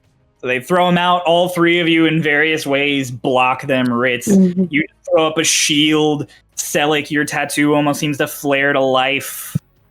And you just swat it away in a mist of smoke. And Bella, you That boom it after off your armor. Excellent. Bonus action. They don't want to be standing next to Lance. They're going to teleport again. Over here, next to Vayne. So Lance. So is that the end of their turn? That's the end of their turn? So Lance can get within melee of them, right? Yeah. As their turn ends and Lance is going to get ready, presumably, to turn over and run that way, I'm going to go, Lance. They're holding her captive, right? Yeah. Return the favor. I throw him the jug of containment. Just Lance is gonna sprint up, and as he runs up, he throws the gun lance past them between Vayne and Locked, and it stabs into the wall. So they turn their attention away from Vayne, and Lance runs up and just, after all these years, this is so fucking good! And he slams the jug down. I'm gonna use D&D Beyond to roll this one. On where? What sheet? Why can't I help this? Come on! I'm gonna use Bella's sheet because it's Bella's jug. Oh god. Okay. So, rolling to everyone. Strength save. Locked has a +1 to strength saves. Oh. So 10. Let's fucking go!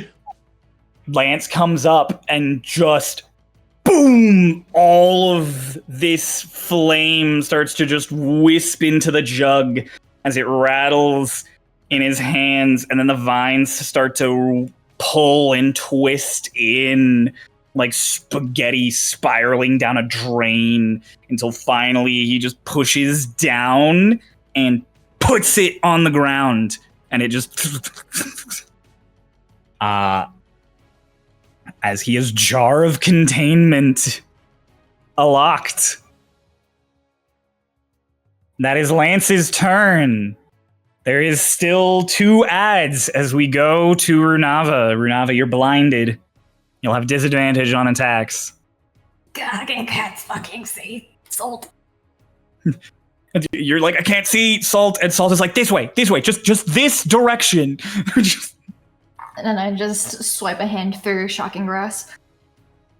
You'll make a straight roll because you're flanking. 13. Total? Yeah, I rolled a Doesn't 4. hit. You swipe at the air, and you just hear Salt like, "That was close. That was good. I'm resisting the urge to say that was shit." Yep. I can't fucking see. Vayne. And well, unless Renava wants to use movement Nah. or bonus action. I would like to see. So I end my turn. Well, the end of your turn, you start to blink and you see again. Did that like hurt? It didn't do any Ooh. Didn't do any damage to you, but it hurt. Okay. Just need to know. Were we supposed to make strength saves at the end of each of our turns for the restraint? You have to actively try. You have to actively try? Okay. After It Yeah. was like an round has action. gone by. After one round has gone by, you can actively try to break out, yeah. Okay. Is it an action or a bonus action? Oh no, it's at the end of your turn. You at the end of your turn, you attempt to break out. Oh! Oh. Yeah, Oh. Forgot to do that last Yeah, I don't think same. everyone's been doing. my bad. It's okay, I didn't make it. Well, None of you are great okay. at strength saves other than Bella, so I think everyone just kind of Yeah. considered Yeah. it a wash. It's okay. Yeah. They've all I been- thought just I had to one. actively try. It's No. okay. They've all been pretty planted.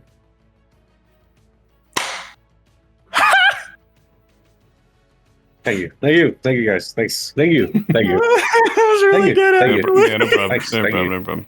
Oh Never. my god, Yeah. Vayne, it's your turn. I'm gonna... Zane. Still got it. Still Dude, got what's it. up? The one between Renava and Salt looks super fucked up. The other one Still looks got fucked it. up, but not as bad. Vayne has a moment to where he just looks at Lance and goes, "Atta boy," and turns to the other two, and then just a a spark flies out and cracks in half as it slams into the other two and he just goes, "Grovel," as I cast command on the two remaining Fae. 2? Yeah, if you upcast command, you can split it. Yeah. You can Oh, have a chart of shit! more creatures. They have advantage. Is it a wisdom save? One of them is One of them rolls straight. The one between Salt and Renava saves, but the one on the below them fails. Silvery Just- barbs on this one. Oof! So they just take the first roll, which was Uh, No, the total was 12. Silvery Barbs is just you roll another dice and take the lowest, right? oh yes, I did. Oh, yeah. Correct. It's not just It's triple disadvantage. disadvantage. It's 12 still. I rolled higher. Those are both failures. So Renava Both just of now them grovel. being able to see he said grovel, and I grab it and I push it down and allowing the magic to take hold. it's like your hands get wreathed in shadow for a moment as you grab it and force it down, and both of them are just on their knees. Fuck Holy yeah. shit. All right.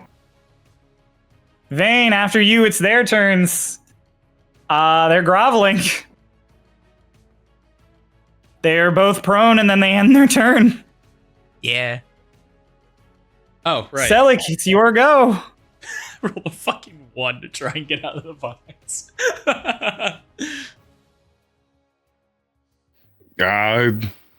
With the one that's groveling. But man, all right. This is the one that looks better. You're at The one with the- disadvantage. It's prone. Oh yeah, it's on the ground. Yeah, that's true. Yeah. I mean, I'm shooting 2 at it, so. Okay, first one. Okay, 19 at disadvantage, cocked. 19 and a 12, so 21 on the first attack. Nice. I will turn that into. In the way, double crit. Oh, sure. Okay. I'll just roll both. I think the next one misses. It's a 14. To hit? Hey, Okay. Selig, The second one. I have the- my reaction. And you cast. Oh, shit. Why don't you go ahead and just add an additional 4 to that? So As his reaction, Vayne switches the tether to you once per day, Vane can switch his tether as part of a reaction. That specific reaction being boosting your attack roll or spell save DC. By an additional 4. So that would be 18. That hits. Okay. Selleck, It takes. as you feel the tether sink this time, there's almost a moment of hesitation as you do not feel it sink to your heartbeat. There is a very loose, almost whirring sound before it seems to almost catch up and realize that it needs to beat. That's cool. That's cool. That's cool. Roll your damage. I'll roll the first one. This is 16, 15. So that's 21. 21 double. 21 just necrotic on the first hit. Okay, well, they're erased. Oh, cool. That's doubled to 42. They had 39 HP left. Oh, can I just use the same attack roll on this one because they all have the same AC? I think I should have I should have rolled and did all the damage first and then gone to the next attack. Oh, it's true. It would have been the exact same attack roll. Roll your damage. We'll say it bounces off the fucking tether if we have to. There you go. Okay. Roll your damage. So that is much less. They take. Wow, that was so much less. 9 and then 2 necrotic, so that is 13. They take 13 in total. They're still up. They need to make me a wisdom saving throw. 12. They are afraid. Let's go. Ritz, Activate it's your my turn. card. Oh, I want to break out. Oh yeah, roll to break out. I'll break out. I'll roll it on D&D Beyond. Strength. Nope. Next turn. Me too, All right, buddy. Me Ritz, too. you're up. Next turn. Roll over here. Fling out broth to get advantage on firebolt. Collateral damage. You better not let this thing get a turn. Broth is dying. 27. 27. Roll your damage. Well, 11. Fire though, so 22. 11. No, they don't take double. They don't take double, just 11. However, had 7 HP left. So Ritz, how do you want to do this? Hell yeah. For a moment, feels like Ritz is gonna like just pull out like some spell scroll or something. They were going to throw out a thunder wave, but then he suddenly remembers, wait, I have this simpler spell. Please help me. Throws broad fucking just I need help with aim. You throw Broth out, and Broth like bullets towards this Fae that's groveling. It looks up, and it just and then moves out of the way as you like looking down the barrel of your fire bolts. Yippee. And you smatter this thing. Hell you yeah. all are out of initiative as Lance just holds the jug down. He uses his action to contain a Lox. Because it has to be corked, but I imagine you're just doing that like that way for flavor. Yeah, I like for flavor run over as I'm going, snatch up the cork off the ground because I had like uncorked it, and I like slide over next to him, push it over, and just like Indiana Jones, like slip the cork. Thump the cork in from under. All of you are kind of breathing really heavy. The magic guild is fucked up. Above you, the elevator again. You hear that, and then just boom, a bunch of metal gets kicked out, and Delgado drops like the full 80 feet. Just The books! all the dead. Ritz starts putting the books out. Delgado looks at everything that's happening. I'm stuck to the wall. Crabs. Stuck. It's All here. of you who are- It's here in the jug. All of you who are restrained, those vines, as Aloct stays in the jug for a period of time and starts to properly get secured, they just wither away. Vane, what? Can I yoink Lance's Rocky Talkie real quick? Give me a sec. Okay. I'll get there in a moment.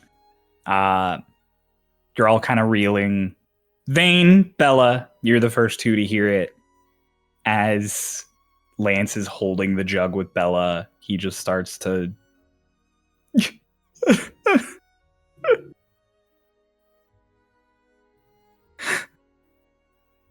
I'm so sorry, Cam.